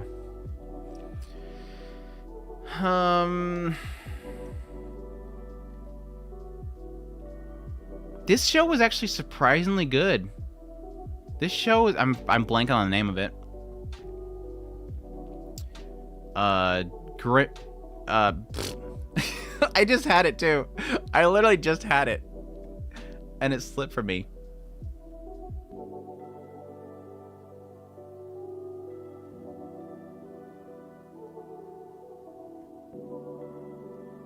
It's like at the tip of my brain. It's literally the tip of my brain. Anyways, it's actually a surprisingly good show. Actually very good animation as well. I'm kind of surprised how good the animation is. I love the childhood friend character. She's great. The whole invisible potion thing was fantastic. I'm gonna put it low A. Mid A. We'll put it mid A. I think mid A is perfect for it. The animation was definitely surprising. Vermilion Gold, thank you, with the fan art. Yeah, Vermilion Gold was actually surprisingly a good show. I figured it would be kind of a toss-away show overall. But yeah, I love all the stuff around the childhood friend character. It was hilarious. And this whole moment where she has to like strip down, but her clothes are still showing, so she's got to take off all of her clothes. Oh, it was great. It's about a dude who can't deal with people, gets Odin's daughter harem. Shame it was supposed to be interesting. Supposed to be.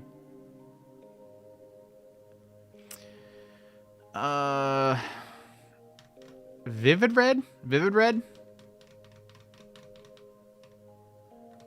I don't remember the ecchi for this show. I do not remember the ecchi in Vivid Red. I think it's similar to Strike Witches, but less, question mark? Like pencil shots here and there? Maybe like a bath scene? I don't remember the ecchi in it. I'm gonna put it in no opinion. Why the hell are you here, teacher? Another case where it was a lot better than I thought it was gonna be. The whole concept is like super ecchi moments, happenstances with the teachers, and all the teachers are like super hot. Tan girl, best girl, obviously, as always. I don't think that every single one of the skits really hit for me. I think there was some of the jokes, some of the characters were kind of a little bit boring, but I think overall it was an enjoyable kind of situational comedy that actually worked for me. I did actually enjoy it a lot more than I thought I would. I'd probably put it in like with the caveat that it's very kind of basic situational comedy around ecchi teachers. I think it does its job well. I think it's an A. Yeah, the thermometer scene. I forgot. I ran into a clip of that the other day. The thermometer scene. Gotta take that temperature. Gotta stick it in. That was so bad. I even found the Kudere teacher very endearing. The darling was the best part. Too random. It started out good, but ended okay. But middle was eh. Middle was eh, or middle was heh. Like it's first and second and fourth girls are my bad. Are my bed girl? First and second and fourth girls are my bed girl. I don't know what that means. The other good couples are the bug. Anyways, sorry. Much love, Van. Have a lovely night, night, evening, morning, whatever it is. We're like midday right now, but I appreciate it. I hope you have a good one, man. Thank you so much again for the support. Hopefully, I can see you at the Mashiko Monday premiere. Anyways, oh, this best girl. Yuna and the Hana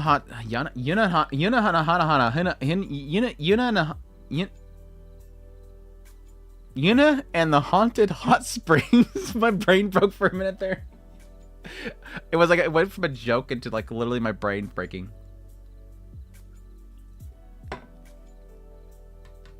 Do my best to attend it. Awesome, man. Hope to see you there.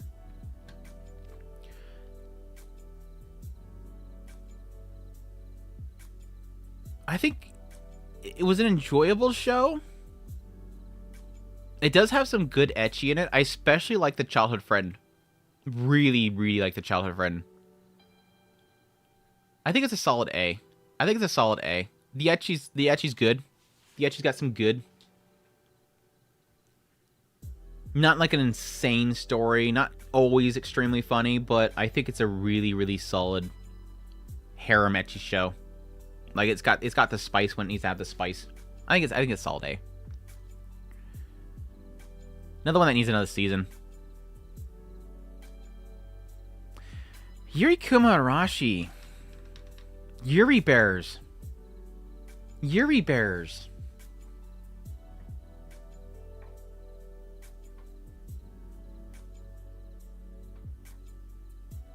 Was it much ecchi? And I'm trying to remember if Yurikuma Arashi was all that ecchi. I mean, yes, there was a whole like transformation sequences and whatnot of that show, but what? It's one of those ones that's kind of it's erotic ish in a way. Like it's erotic. Kuma shock. It's got an eroticness to it, but I don't really. Would you call it ecchi? I was super mixed on the show, by the way. I'm not like a very big fan of the author. If people love him to death, but I've never been like a massive fan of him. Yeah, but the OP having nudity doesn't make the show inherently ecchi. It just makes the OP have like nude artistry. There's lots. Yeah, I'm just not remembering much of it. But again, I'm not like a big fan of the show. Not a big fan of the show. And I think a lot of my issues that I have with it is kind of what I've had a problem with every single one of his shows. He gets very repetitive. The author is extremely repetitive. And I hate that repetitiveness that he always has in his stuff. I'm going to put it in high B. I'm going to put it in high B. High B. And then finally, the last one, Yusubu.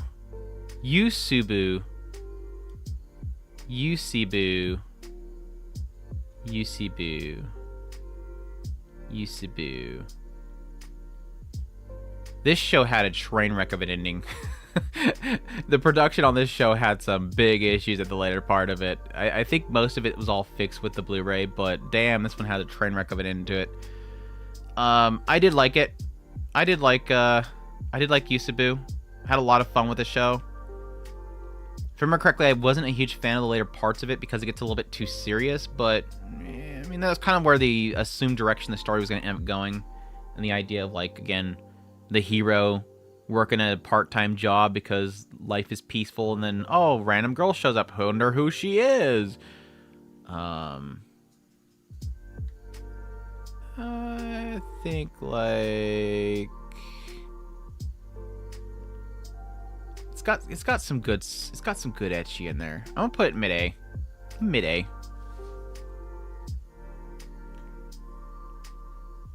This is literally the most ecchi from here. You mean Yusubu? Yeah.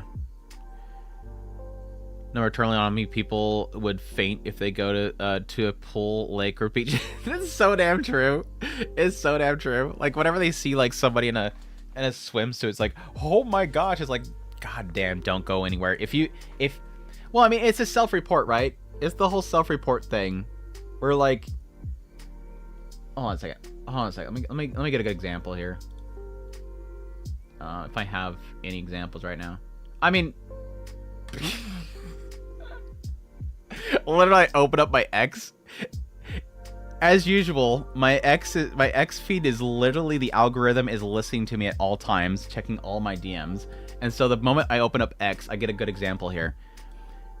Example. When somebody, there's the self-report aspect is if somebody sees this and immediately goes, oh my gosh, this is actualizing girls, it's an immediate report there, because this is a bathing suit somebody would wear at the beach, right? So it's one of those moments where it's like, if you go to the beach and you see a girl wearing that and you think actualizing, then you need to stay away from the beach. Because if that's your immediate thought is, my gosh, X, that's a self-report. That's a self-report. I mean, it's like the whole situation that I had with it's like the whole situation that I had with and this is technically a lot different, because we you know what they're, it's obvious what they're going for here. This is fan service. People are making this because they want to see her in a hot bikini. We know what they're doing there. I'm not being dumb here or ignorant. Where was I going with this? But no, it's like the whole situation with I think it's a better example of self-report was Erased. With Erased, having that scene where the mom takes the girl to the bath, the girl who's been abused by her family. This girl has gone through years of abuse by her parents. And she finally has her first like warm dinner in forever, and she's in tears. But having this mother take this abused girl, who she knows this girl wants to say something, so she takes her to the bath. And again, symbolic to the concept of baths with Japan is that it's a place to sort of drop boundaries and get comfortable, open up to somebody, expose yourself, put yourself out there. The mother taking her to the bath is almost a way of kind of, let's get in here alone with each other and have a bath together, and then hopefully she can open up to me about what's going on. And immediately when the episode airs, I was in tears. That show had me in tears, that episode. But the moment I open up my social medias and I start to see people go, my gosh, they had this girl in the bath, my brain immediately went to, if that turned you on, that's a self-report, dude. When I watched that scene, I was in tears. If you've seen that and you thought, again, sexual, that's a self-report. If you were turned on by that, that's a self-report, dude. It's bizarre. It's absolutely bizarre. Yeah, people complain about that. But again, as I always say, people complain about everything. I don't take outrage on social media that seriously anymore. Like I've said before several times, I could probably make my content be 24/7. Look at what somebody posted on X. It's super easy content. Just being outraged by outrage every 2 seconds. I don't take it seriously much anymore. It's funny to talk about. It's funny to point at. But like with situations like that, it was probably just one dumb idiot going, oh my gosh, anime as usual, sexualizing this character, having her in the bath, having her naked. Would I put it past there being some sort of ill intent behind the way that it was portrayed? I mean, I'm not going to discount it always, but that's not my assumption. Sorry, I might have missed you if you ranked it, but have you seen Icon? Question mark? Question mark? Question mark? No, I don't think I've watched that. It doesn't look familiar. Might add it to a list though.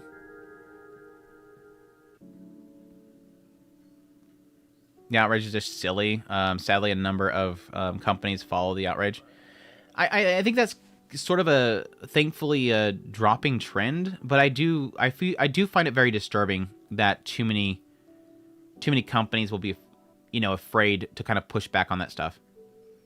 Because I think, like, if I used to be in procurement and I used to work alongside marketing people a lot, and there was a sense there where even they were mindful of outrage in social media and the power of social media, but I think that was at a time where there was a sense that it could destroy you. It was sort of getting into that cancel culture area where controversies and cancellations on social media unfortunately work too much. And it's this idea of sort of painting somebody in a bad light and people believing it.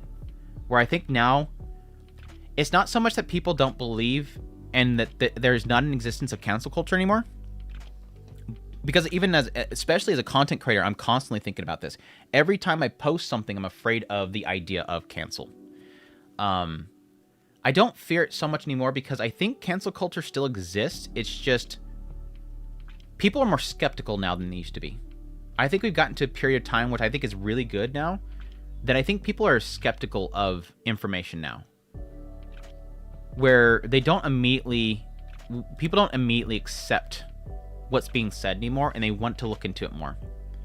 Gonna leave. All right, take care, Slayer. Thanks for dropping by. I'll only be on for like another 30 minutes. I gotta get ready for this delivery that's coming in.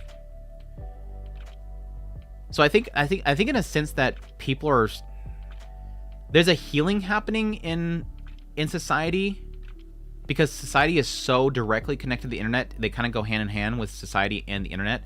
I think there is a healing that's happening where people are being more skeptical about what's going on around them.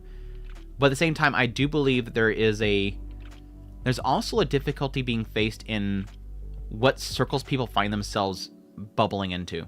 I think there's a bubble aspect that people are falling into where we went from accepting what these are the places you get information and you should accept all information and believe it if it looks like it's viral, to now people have sort of set people they go to for information, and that's creating its own little bubbles. And I do believe there's a lot of issues where people are trusting the wrong people with information and accepting everything they say. It's like people trying to quote unquote appropriating anime is it's never gonna be what they want it to be, what turn it into, because then it fails just like... Yeah, I think that's my biggest fear. And I've talked about this with my video that I was very proud of, but they didn't do very well.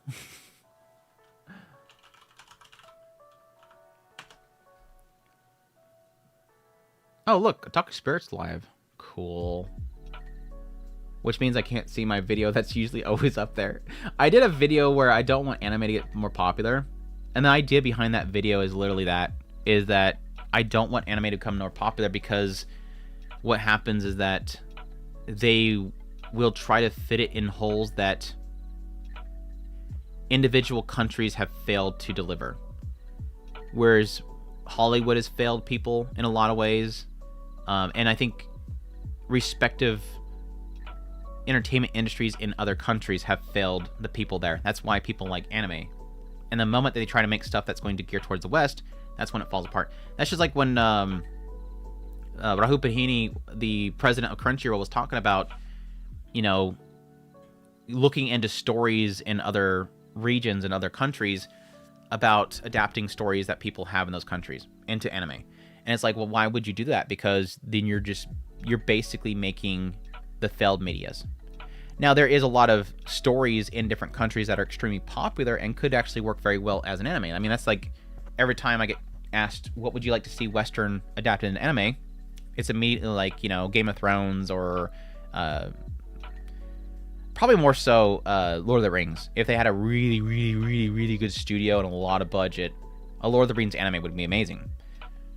But you fall into the issue where, why do people go to anime? It's because it's different. It's a different culture. It's a different mindset. It's a different taste. Why would you make Why would you make it into what it's not? It doesn't make any sense.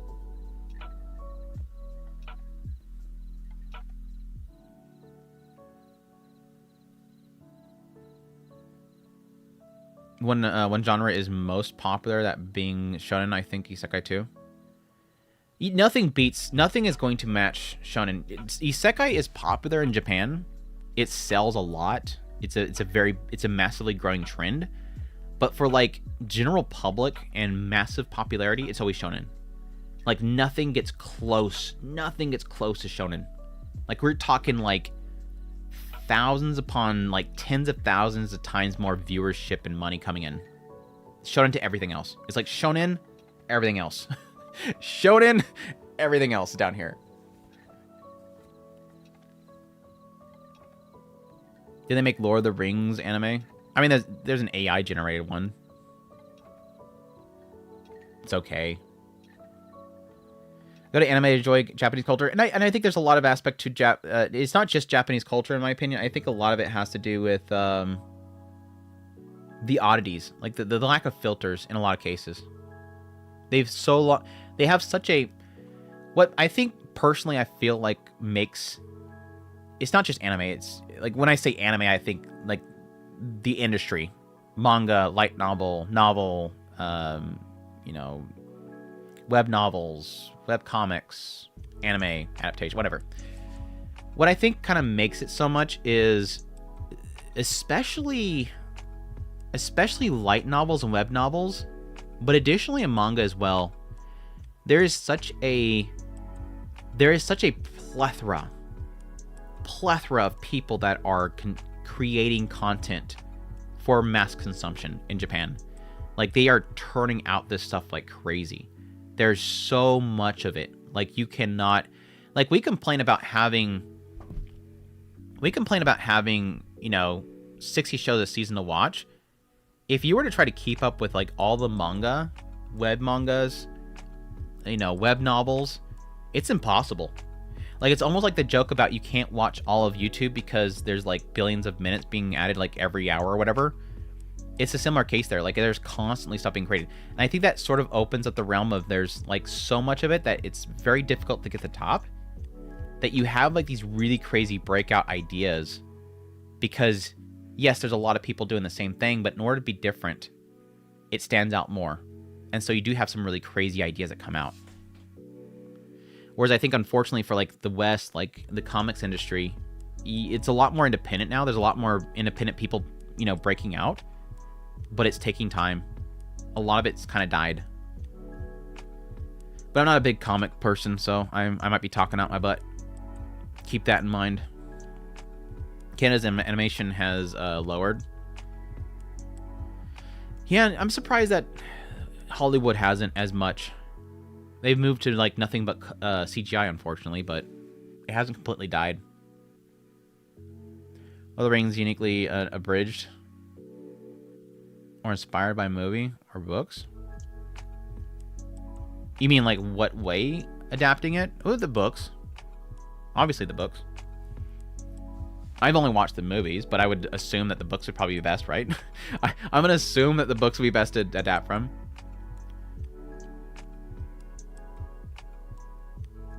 A game media aimed at everyone is a game media for no one. Miyazaki of the Souls game says so. A media aimed at everyone is a media for no one. True. True. Too true. That's exactly my argument that I've made about anime getting too big. I mean, he's talking about it from a thematic standpoint. Mostly whenever I talk about this issue about globalization of anime is from a standpoint of, on one end, sort of diluting it, but on the other end, sanitizing it for the sake of everybody.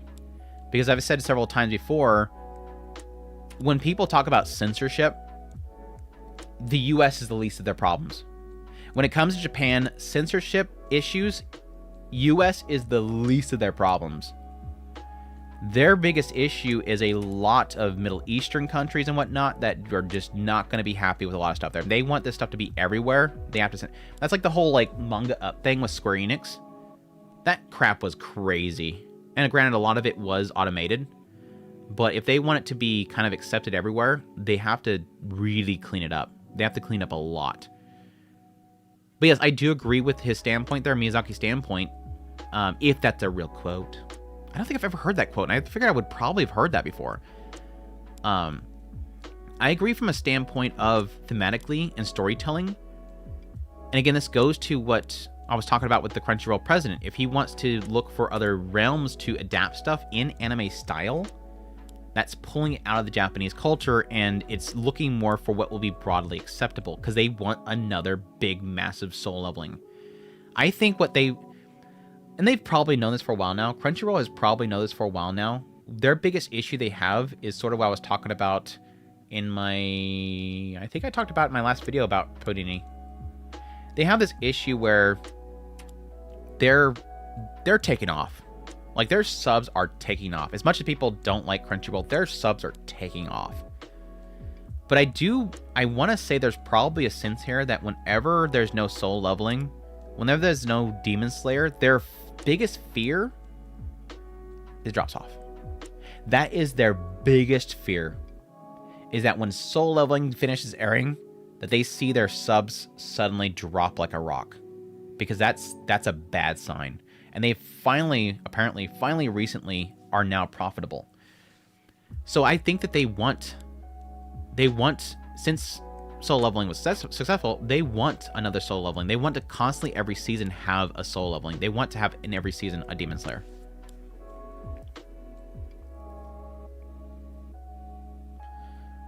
I think he once commented on your dissatisfaction with this typical style of Western storytelling. Could you elaborate? I would have to know the context of that. I would have to understand the context of that. I never really understand the goals of making things accessible everywhere. The revenue from places is normally not worth the struggle. And I think that's sort of the interesting thing that comes from that, where on one end there is a difference in the worth of the value of the dollar and how they have to sort of typically adjust their pricing in different regions based on the worth of the dollar. And additionally, yeah, if they're not going to get much subs for the area, but that goes to actually and this is something that I'm decently familiar with. This is a struggle that a lot of companies have whenever they're trying to break into different regions. Like the last company that I worked for, what were they trying to break into at the time? I know that they were pushing into Mexico and Canada. There was some other region that they were trying to break into. And with every single region, there's several issues that you run into, mostly from a product standpoint. But yeah, for every company, they're going to run into different issues. Like, they have to have a department that is specifically around regulations in the area, legal issues in the area, requirements in the area for the products themselves, a ton of information you need to have for every single location that you distribute to. With Crunchyroll specifically, which is similar to me, distribution, whatnot, you have to look into, where are you going to stream it from? They have to get servers in different locations, all that kind of stuff. There's a lot of cost. But from a company standpoint, you can't earn it unless you, what is a term for it? My gosh, I'm blanking on it right now. You have to spend money to earn money. You can't have an audience until you build the audience. They can't just set up a server in some random country and say, bam, 50,000 subs suddenly disappear out of nowhere. No, you have to build it. You have to build it from the ground up. And yes, in a lot of cases, that what they're fighting with is piracy. Why would somebody sub for you in this random country when they can just download it? You have to lose money, and you have to build that audience, and they know that. This hopefully, again, like we said earlier, it doesn't impact the actual stories that you're telling. That's always the fear, is that it's going to impact what you're actually doing.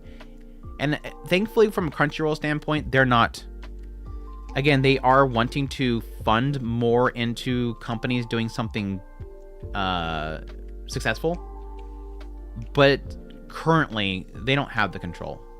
Aniplex does. They've always had the control, but it's the producers that choose what they adapt.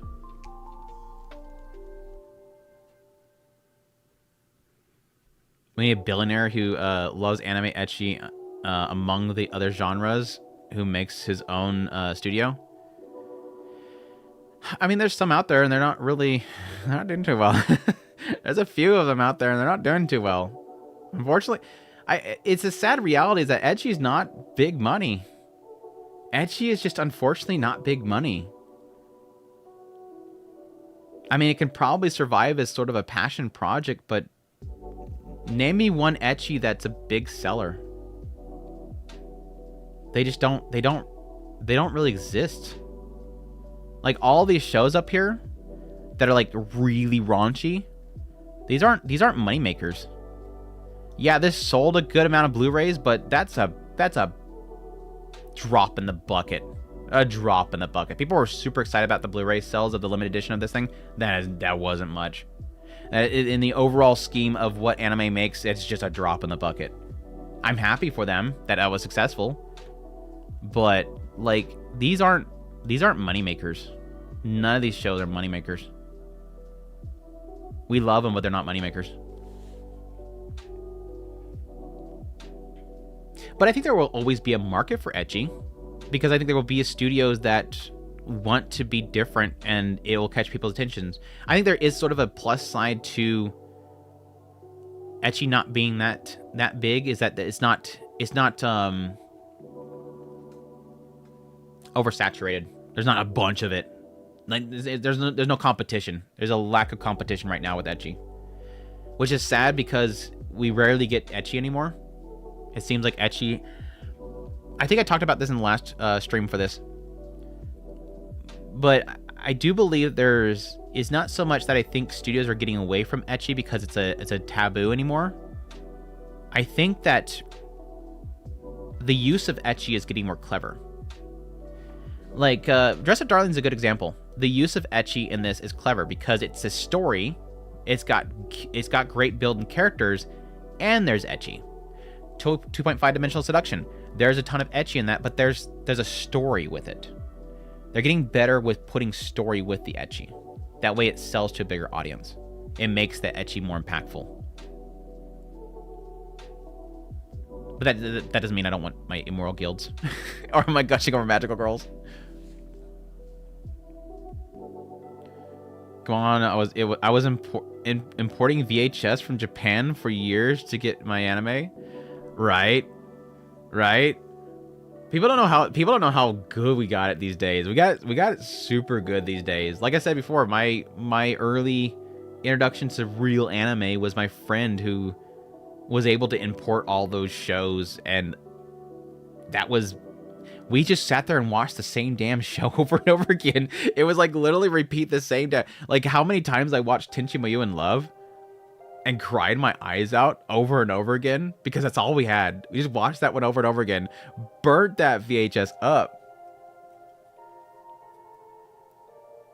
My dumb little young self crying my eyes out over Tenchi's mom. Delivery was big, but I do remember how much boosted Blu-ray sales. Yeah, and a lot of the money to piggyback off that I didn't really get into. A lot of the money for ecchi is not the anime. It's the merch. And they make some money with that merch. But it's also very risky because in a lot of these shows, the merch doesn't sell much. Like, I don't think I've really seen much of like merch for Immortal Guild. But To Love Ru, High School DxD, there's tons of merch.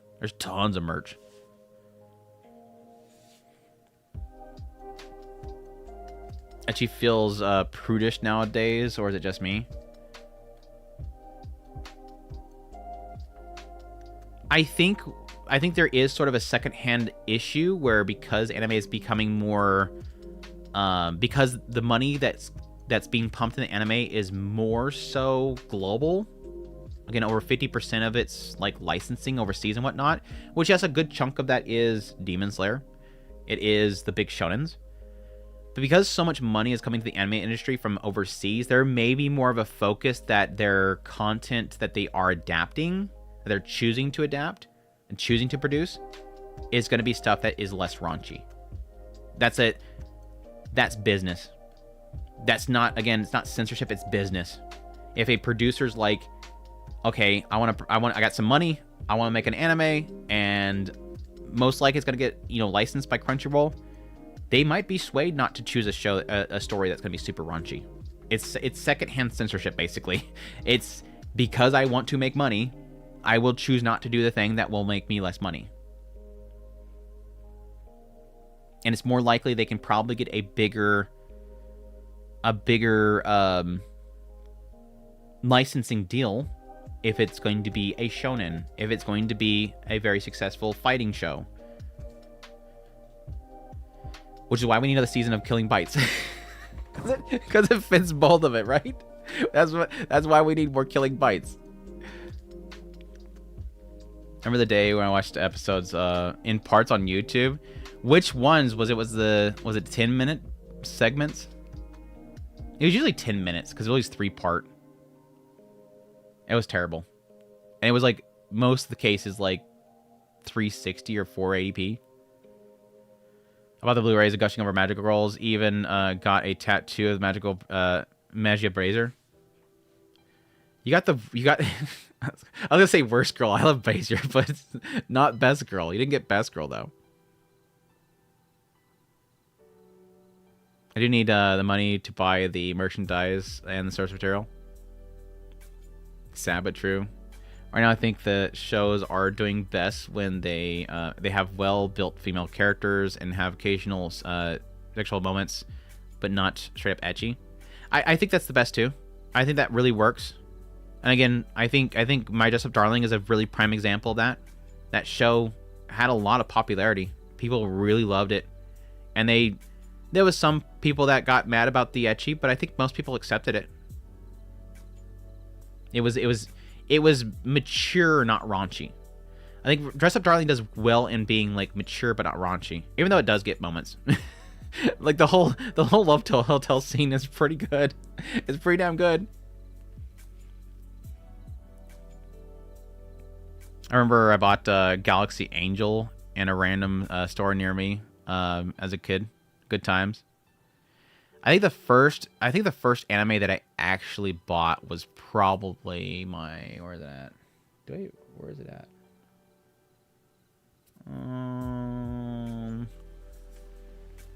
Yeah, it's way up here. Hold on a second. I still got it. Nope, that's not it. That is a good one though. If I can get it. It's behind my light. Don't knock things down. Don't knock things down.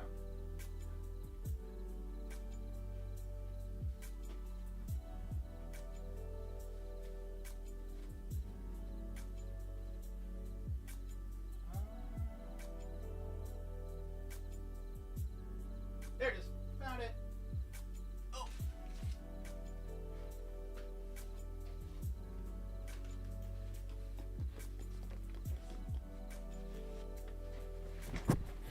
Speaking of watching Tenchi Muyo over and over and over again, Tenchi Muyo in Love. There's right there. That is legit. This is legit the copy of Tenchi Muyo in Love that I watched hundreds of times, my friend. For all you youngsters out there, this is what they call a VHS. This is a VHS.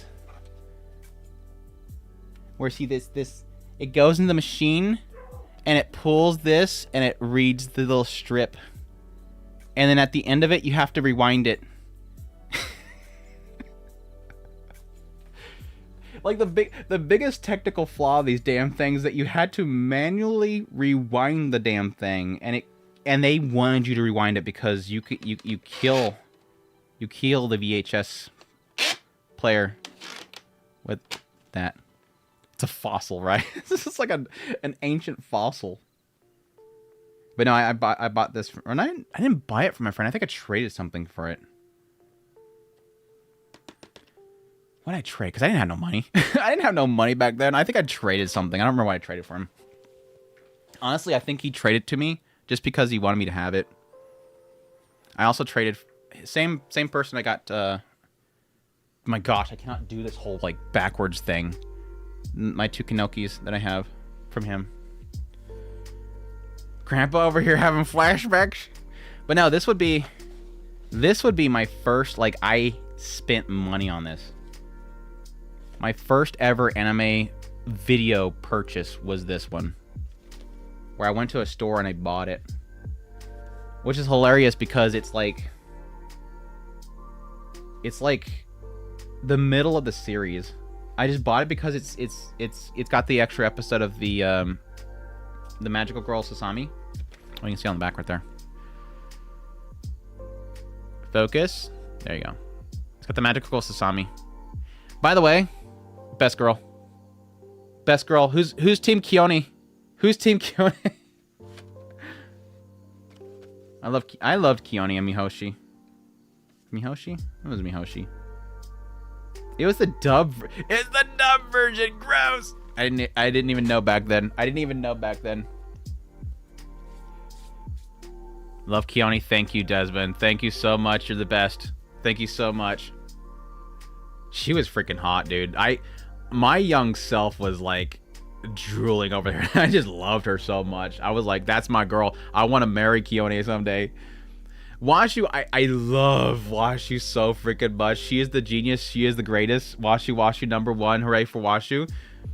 But Kioni, I'm sorry. I just had a thing for Kioni. Between like Ryoko and Ryoko and Ayaka? Ryoko and Ayaka, I didn't really like. I wasn't like too much a fan of them. I mean, it's literally like it's chaos versus like refinement. Even though Ayaka gets set off so many damn times, it's like the crude girl, the bad girl, and the proper girl. I wasn't like too into them. Tsunami, I was super into Tsunami. I loved Tsunami's design. My gosh, I loved Tsunami's design. I liked Sasami too. I liked Sasami a lot.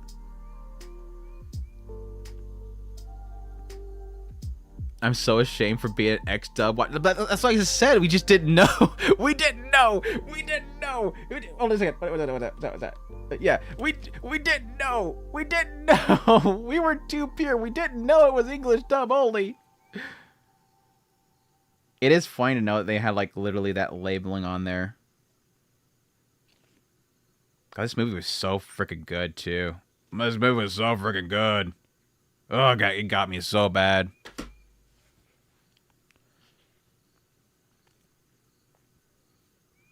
Everyone starts with dubs. The meta culture learns. It's like the whole thing earlier about I've never watched much Ecchi. Like, you will soon. You will join us soon. You've only just begun. Yeah, I do have a... Where's she at? I do have a figure. Oh. Is it in here? There it is. If I can get to it.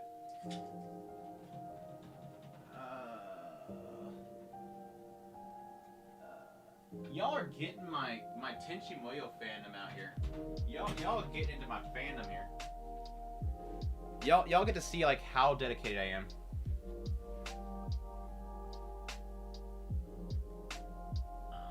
I ain't getting all this down. I ain't getting all that down. I ain't getting all that down. I have literally, it's all my brother. My brother had like the entire Tenchi Muyo series in DVD. This thing is so dusty. I haven't cleaned this cabinet in a while because it was in my brother's room and he never kept his stuff clean. Come on. There you go for the Ryoko fans. I have a Ryoko figure. It's so old. It is so old. God damn, is there a date on this thing?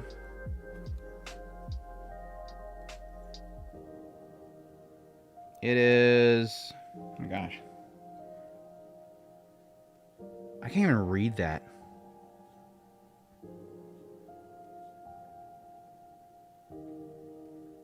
McFarlane 3D animation from Japan. I don't know. I did like it for this though, because of that. Little Ryoki. Ryo-oki. That Ryoki one.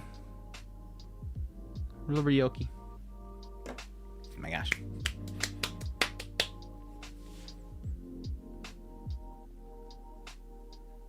Start off with sub, young child, nice. They got you young.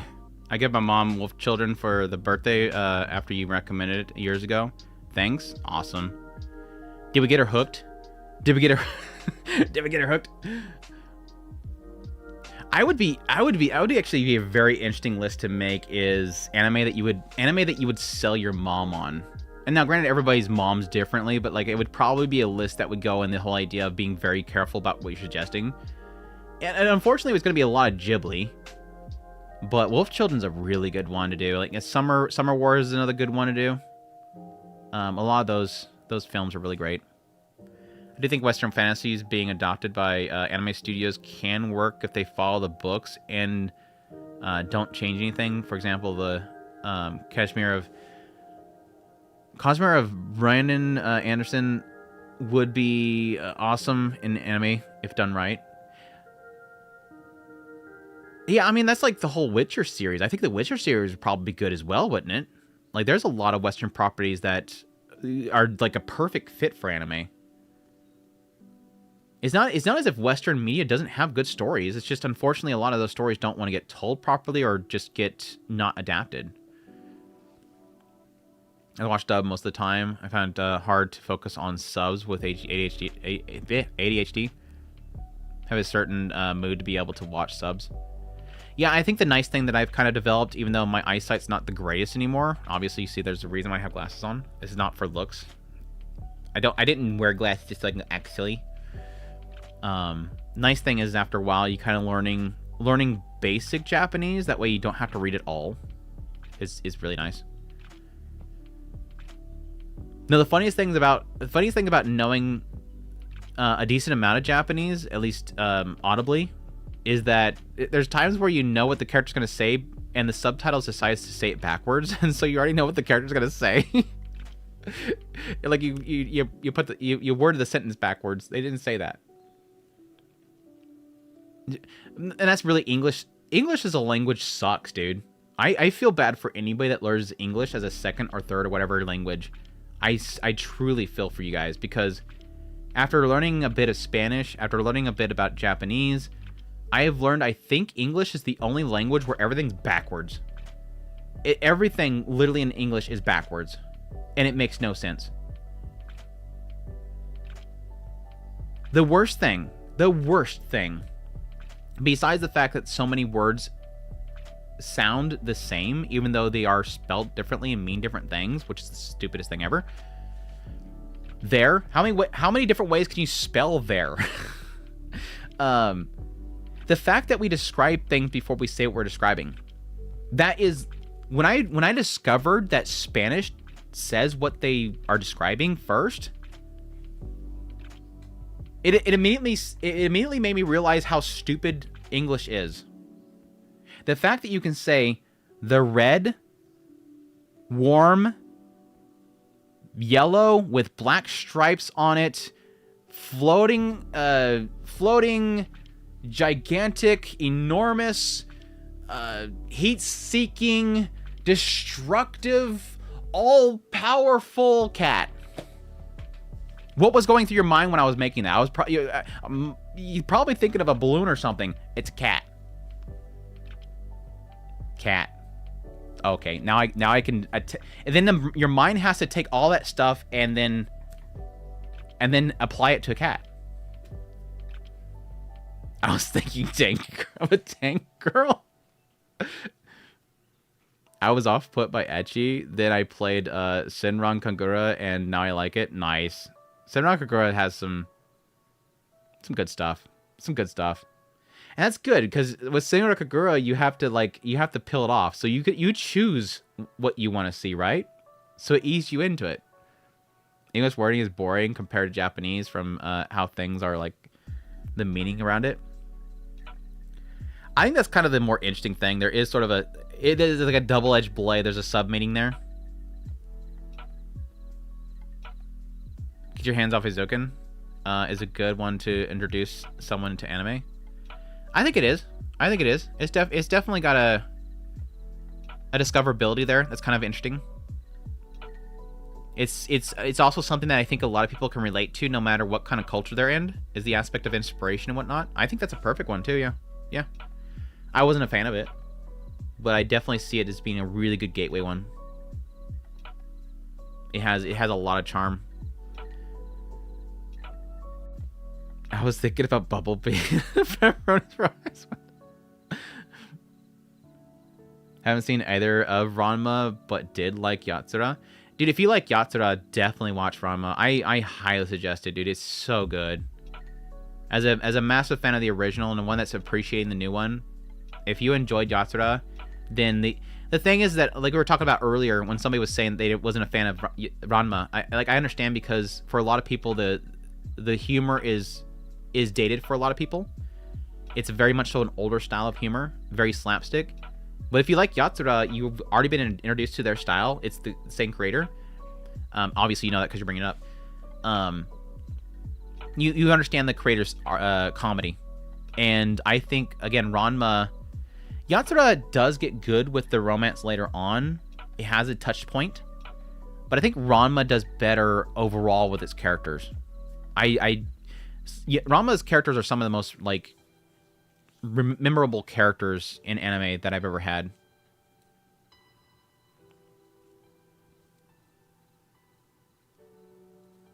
I'm curious if they'll end up redoing Mason Kikaku. I really am curious if they'll end up doing that, because they're doing everything else. And then redo Inuyasha, right? Inuyasha was a lot of my childhood too. And Ikako was really good. Original or new Ranma? My opinion, the new one. Unless you really badly want that little bit of extra ecchi. I really do think the new one is so much better, because the old one technically added a lot. The old one, they weren't like really true to the original manga when they did the old adaptation. They added a lot of scenes. And I think the new one is paced better and it's more true to the manga. Only problem is that you're going to have to wait for more seasons to come out. So if you want to watch the whole thing now and get it done, go watch the old one. I think the animation of the old one's incredible. Like, it is the old, like filler so far. I don't know how much is added. I just know based on, because I did comparisons of the first season of the old one and the new one and the manga, and there was just a few extra scenes. It's just a few extra scenes. It's not filler yet. If they added completely new episodes in the old one, I don't remember. It's been too long.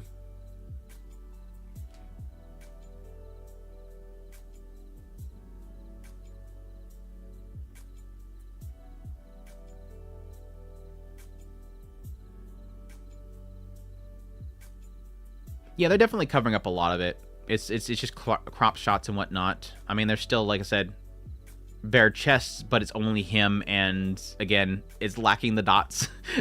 It's just lacking the dots. I do like that they still at least have that sense of him just, again, sitting there in the middle of nowhere without his shirt on, wringing out his shirt, and just doesn't seem to care. They at least didn't lose that element from it. Sometimes you want nostalgia. I liked Photon, the Idiot Adventure, that because of just that. I that's why I kind of appreciate these older shows coming back, is that hit of nostalgia. I was watching a series from the older one, but I got put off with bad episodes order where I watched it. Oh, the listings on the site was messed up. Child was everything ADV released and jets. Yes. Yes. Dude, that whole freaking old commercial, was that ADV? I think it was ADV. God, there was this one commercial on one of the old VHSs, or I think it was a DVD. And it had been DVD because I think it was about the time that I bought my Evangelion set, but I still have up here. I have my old Evangelion set over here.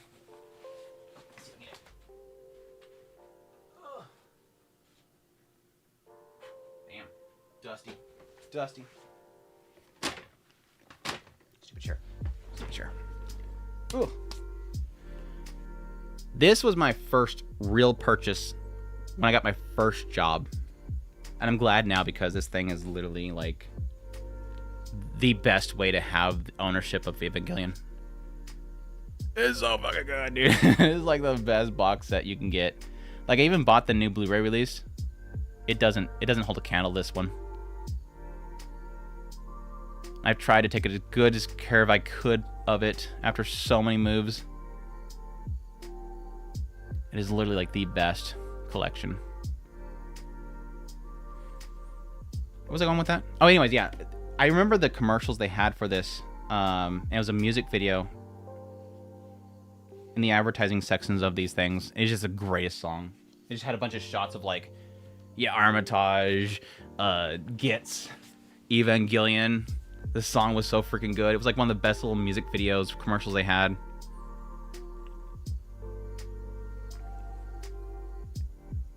I remember getting that. That's sad that you say I remember getting that. That implies you don't have it anymore. Thank you. Dullahan, thank you. Yes, 100%. Toxico, best girl. Toxico, best girl. Fight me. Fight me. Toxico, best girl.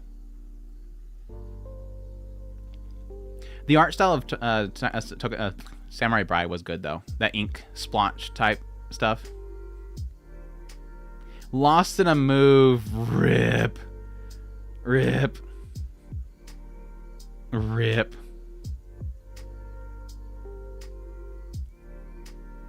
Mobile Alternative was fun. Macross, do you remember Love? Brought me to anime fandom. And Dirty Pair. Dirty Pair was great. Dirty Pair is great.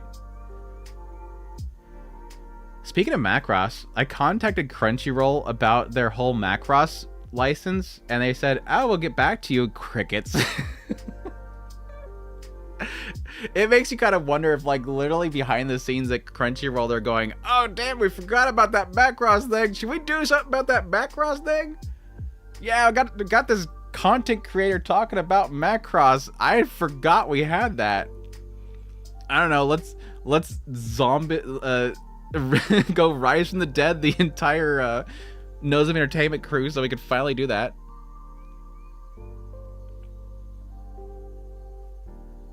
My daughter's name from Martian's successor to Disco. Nice.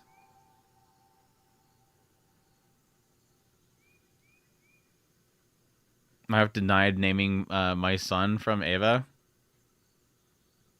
It wasn't gonna be Shinji, was it? It wasn't gonna be Shinji, was it? Or Kaji? Shinji or Kaji? Kaji would be greater. name him Kaji. No, Andrew was gonna be Gendo. I was gonna be my son Gendo. Andrew, my mainstream vids, like the Crunchyroll vid coming down the pipe, would be good for the channel. Any mainstream vids like the Crunchyroll vid? Like it? I'm not sure which one you mean. I just cover whatever I enjoy. Whatever I find interesting, whatever I think is informative is what I cover. If you mean like just making stuff that just is purposely hating Crunchyroll for the sake of getting clicks, I don't do that stuff. I know it's super good for the channel to be like the award one. Oh, stream vids, like live streams. I'm sorry. That's what this is. The only reason I did that separately was because I had to stream it on Twitch, and then I had to edit it, and then put it on YouTube because of copyright. But yeah, in the live area, there's always those. Those are always in the live feed area. Strong River Flats, thanks for the $5, man. I appreciate the support. Thank you. Hope you're doing well. Thank you so much. That said, though, let me double check. I think I have somebody coming in a minute. Found about your channel recently. You're pretty based. Respect you. I'm based. Nice. I appreciate the support. Glad you found us. Hope you're enjoying the content. What are you coming here for? Then I can tell you if you're gonna expect more. It depends on what you like me for. If you're gonna get more of it. Because I've had a lot of people that's joined the channel recently because of this one Texas bill vid, and it's not like that's all my content. Let's see. Damn it. Wrong button. Wrong button. Yeah, he'll be here soon.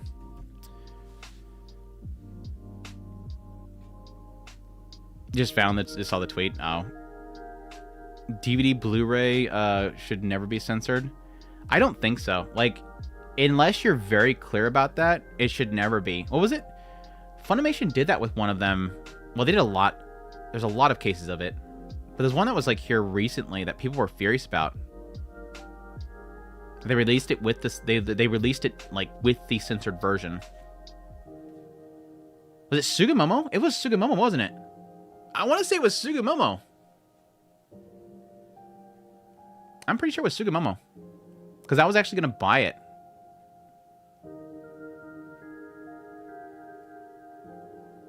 Will Crunchyroll have to leave Texas now? Probably not. I think Crunchyroll would wait until they got called out and then they would just take it to Supreme Court. I think that's why they're not worried about it. I think they'll probably just wait and then they'll go to court with it. If they even do.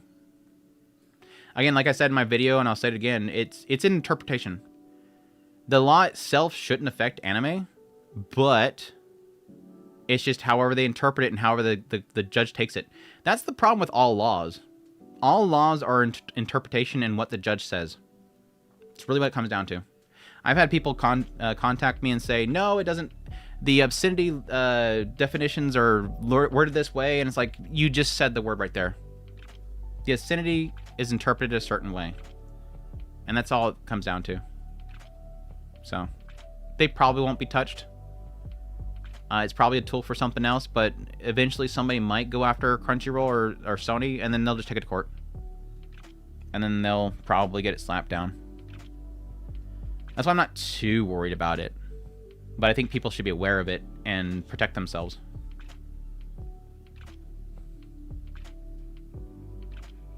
I go back when anime music was dubbed back then too.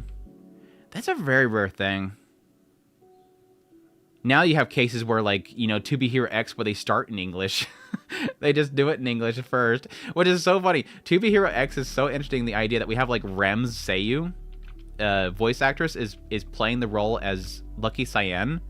And then you have, like, this very kind of more richer, lower voice that's voicing the actual songs. And it's like, that doesn't fit. That doesn't fit. It's fine, but it doesn't fit.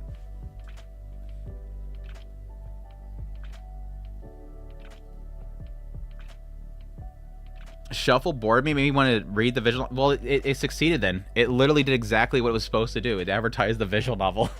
And it bored you enough that it went to do the visual novel. It's all performative on the part of these conservative legislators. I mean, it was both sides. It was unanimous across the board. It's both sides. They're both stupid. And again, I think the core aspect there is that it's a good thing. Like, the inherent core function is a good thing. It's protecting children. Again, my whole point is that who uses it? If you don't... This is totally politics.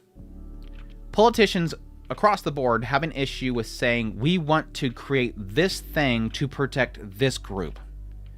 But they fail to put boundaries on it because they're afraid of making it look like they're holding back. They failed to put the proper boundaries around it, so thus it can't be exploited later for other purposes. And that's really the only problem that I have with that bill. You don't have the boundaries properly put on it.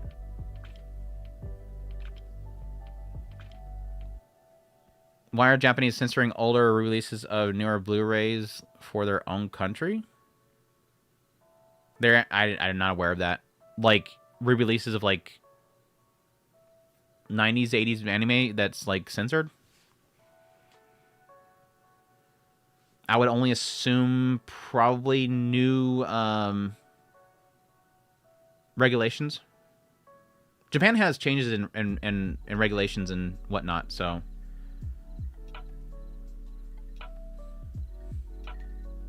it's like TV broadcasts themselves.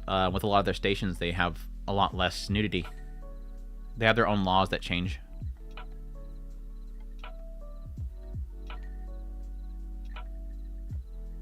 Yeah, the law initially, it was described, was their focus was AI and deepfakes, which is interesting because they just passed a bill in the was it in the United States Senate?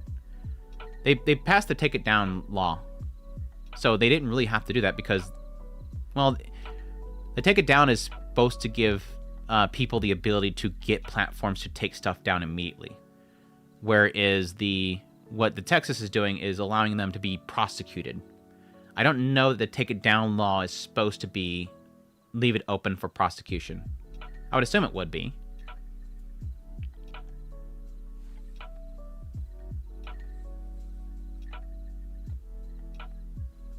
That's the biggest problem, right? It's like any person that's offended by something they see in a comics book store, yeah, now I could take them down. Again, it's just depending on how you use it and what the court says. In the end of the day, it's what it's going to turn into. The Nier Automata anime do well. I so badly wanted them to also do a Nier Replicant anime. I don't know if it did all that well. I mean, I loved it. I loved it a lot. It made me want to play the game, which I need to get back to. But I don't know that it did insanely well. I think when I did my ranking list that season, I don't think it was up there in Japan rankings, if that's what you mean.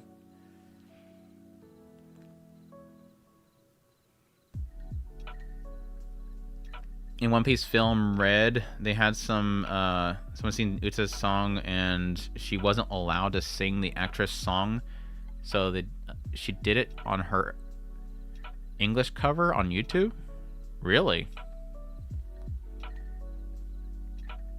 You mean like the dub actress was not allowed to do it, so she did it herself? I can see that.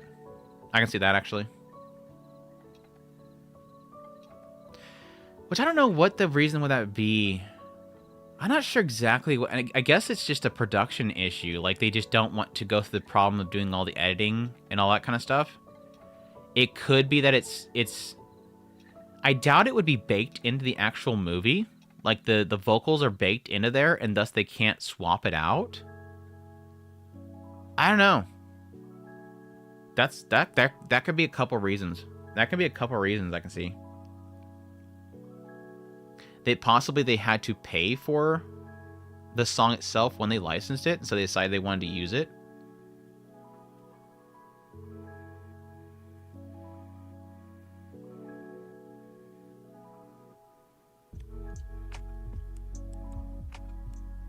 Macross, do you believe in love, Blu-rays, nudity, and decapitation? Macross Dynamite 7 removes a scene where a woman hits on another woman.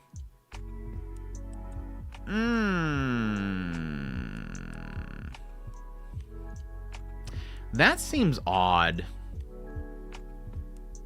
That seems odd. There's gotta be a reason behind that.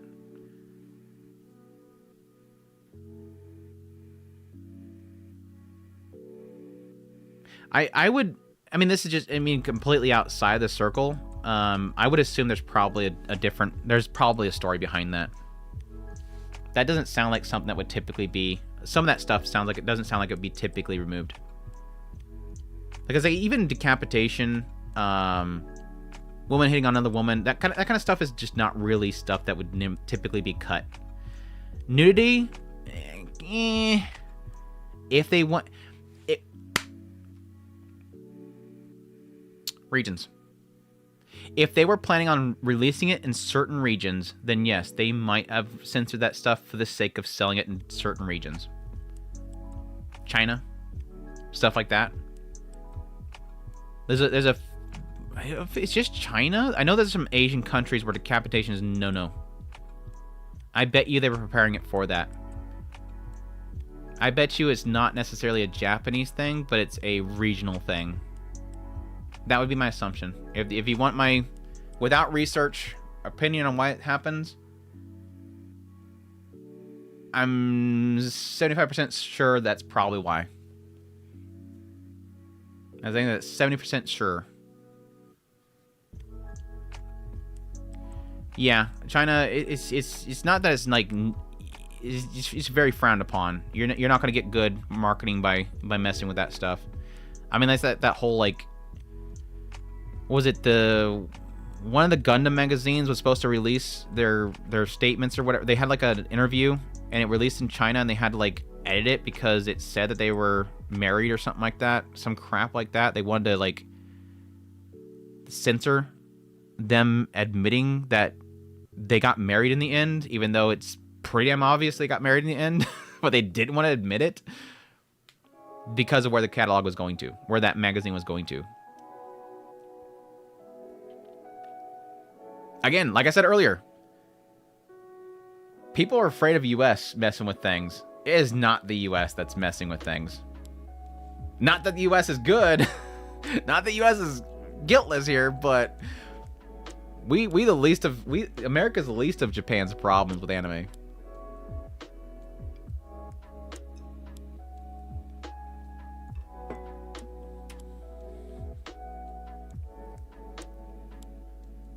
It's good that Crunchyroll's finally using rating systems, and that was expected with the Sony buyout. I'm surprised it didn't happen sooner.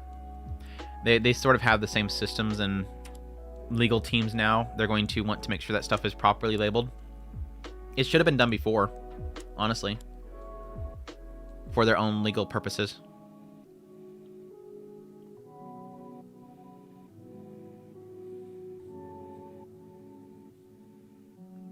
The decision's bad. The concerns are that, yeah.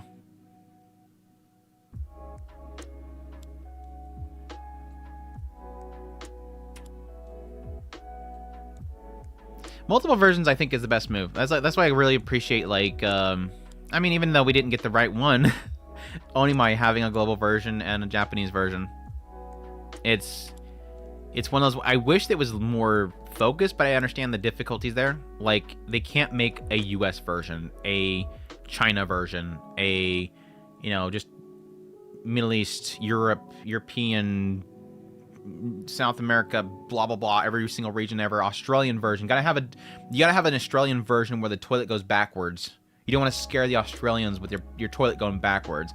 So if you have Onimai and he goes in the bathroom and he flushes, make sure that goes the right direction. That's the Australian version, because he all upside down over there. Make sure that you flip the horizontal on it. Sorry, Australians. I have a lot of Australian friends, so I like making fun of them, and they make fun of themselves a lot, so I get a lot of jokes from them. A lot of my jokes about Australians are from Australians. A lot of my jokes about Australia is from Australians. It's so crazy how Australians have the greatest sense of humor. Anyways, where was I going with this? Yeah, I see the difficulty in making versions for every single region, but at the same time, I think that's almost best. Like, I guess almost establish a criteria that they kind of fit in, and it just automatically changes things based on it. Middle Eastern anime fan need to stand up for the. That's the problem. You want if there's an area. I mean, assuming you mean about the idea of like censorship, you assume they would stand up and say no, we want it all, and they would join us, but unfortunately not. These shows which are terrible for 75% of the series, but at last 25% is peak.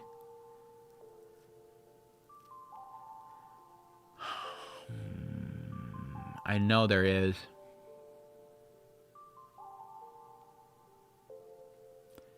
Moonrise is almost there. Moonrise is almost there. It's not peak, but like the later half, it actually gets good. Like, I actually started getting invested in the show. I'm sure there's a lot of examples of it, but I have to think on it. I have to think on it quite a bit. Because I've had several times in the past where it's like, you have one of those shows where you want to suggest it, but it's unfortunate that you have to say it gets good at. The it gets good at statement is just not a comfortable one to have to say when you want it, to have to say when you want to suggest something.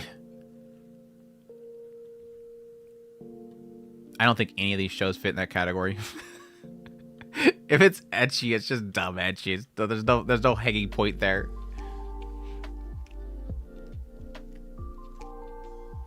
Anyways, I'm gonna call it before they end up showing up and the dogs go crazy, and then I have to cut off very abruptly. So I appreciate you guys for dropping by for this continued and completed tier list of the best ecchi shows of all time. Your guys' support, moral support, and lewd support was greatly appreciated. Helped me get through this and make sure that I did not make improper choices. Even though I constantly say that What the Fan Art has the worst taste ever, and I will never listen to him. But I'm glad What the Fan Art has discovered the wonders of Kiss X Sis, and I hope that everybody else has discovered some great new series to check out. Make sure to take a screenshot and follow it like it's religious, because you cannot be called a proper anime fan unless you watch all this stuff. I love how I was talking about the stupid list, and I didn't even put up on the screen. Des, take a screenshot. You should watch all of these shows to be truly cultured. But anyways, yeah, like I said, I appreciate you guys so much. I don't know what we'll do next week. I'm not sure if I'll do a live stream next week. I do know I have to start getting set up for my preview for the next season, which sucks. Summer looks like hell. Summer is hell. We'll see, though. If not, I'll be here. But thank you guys so much. You all have a good one.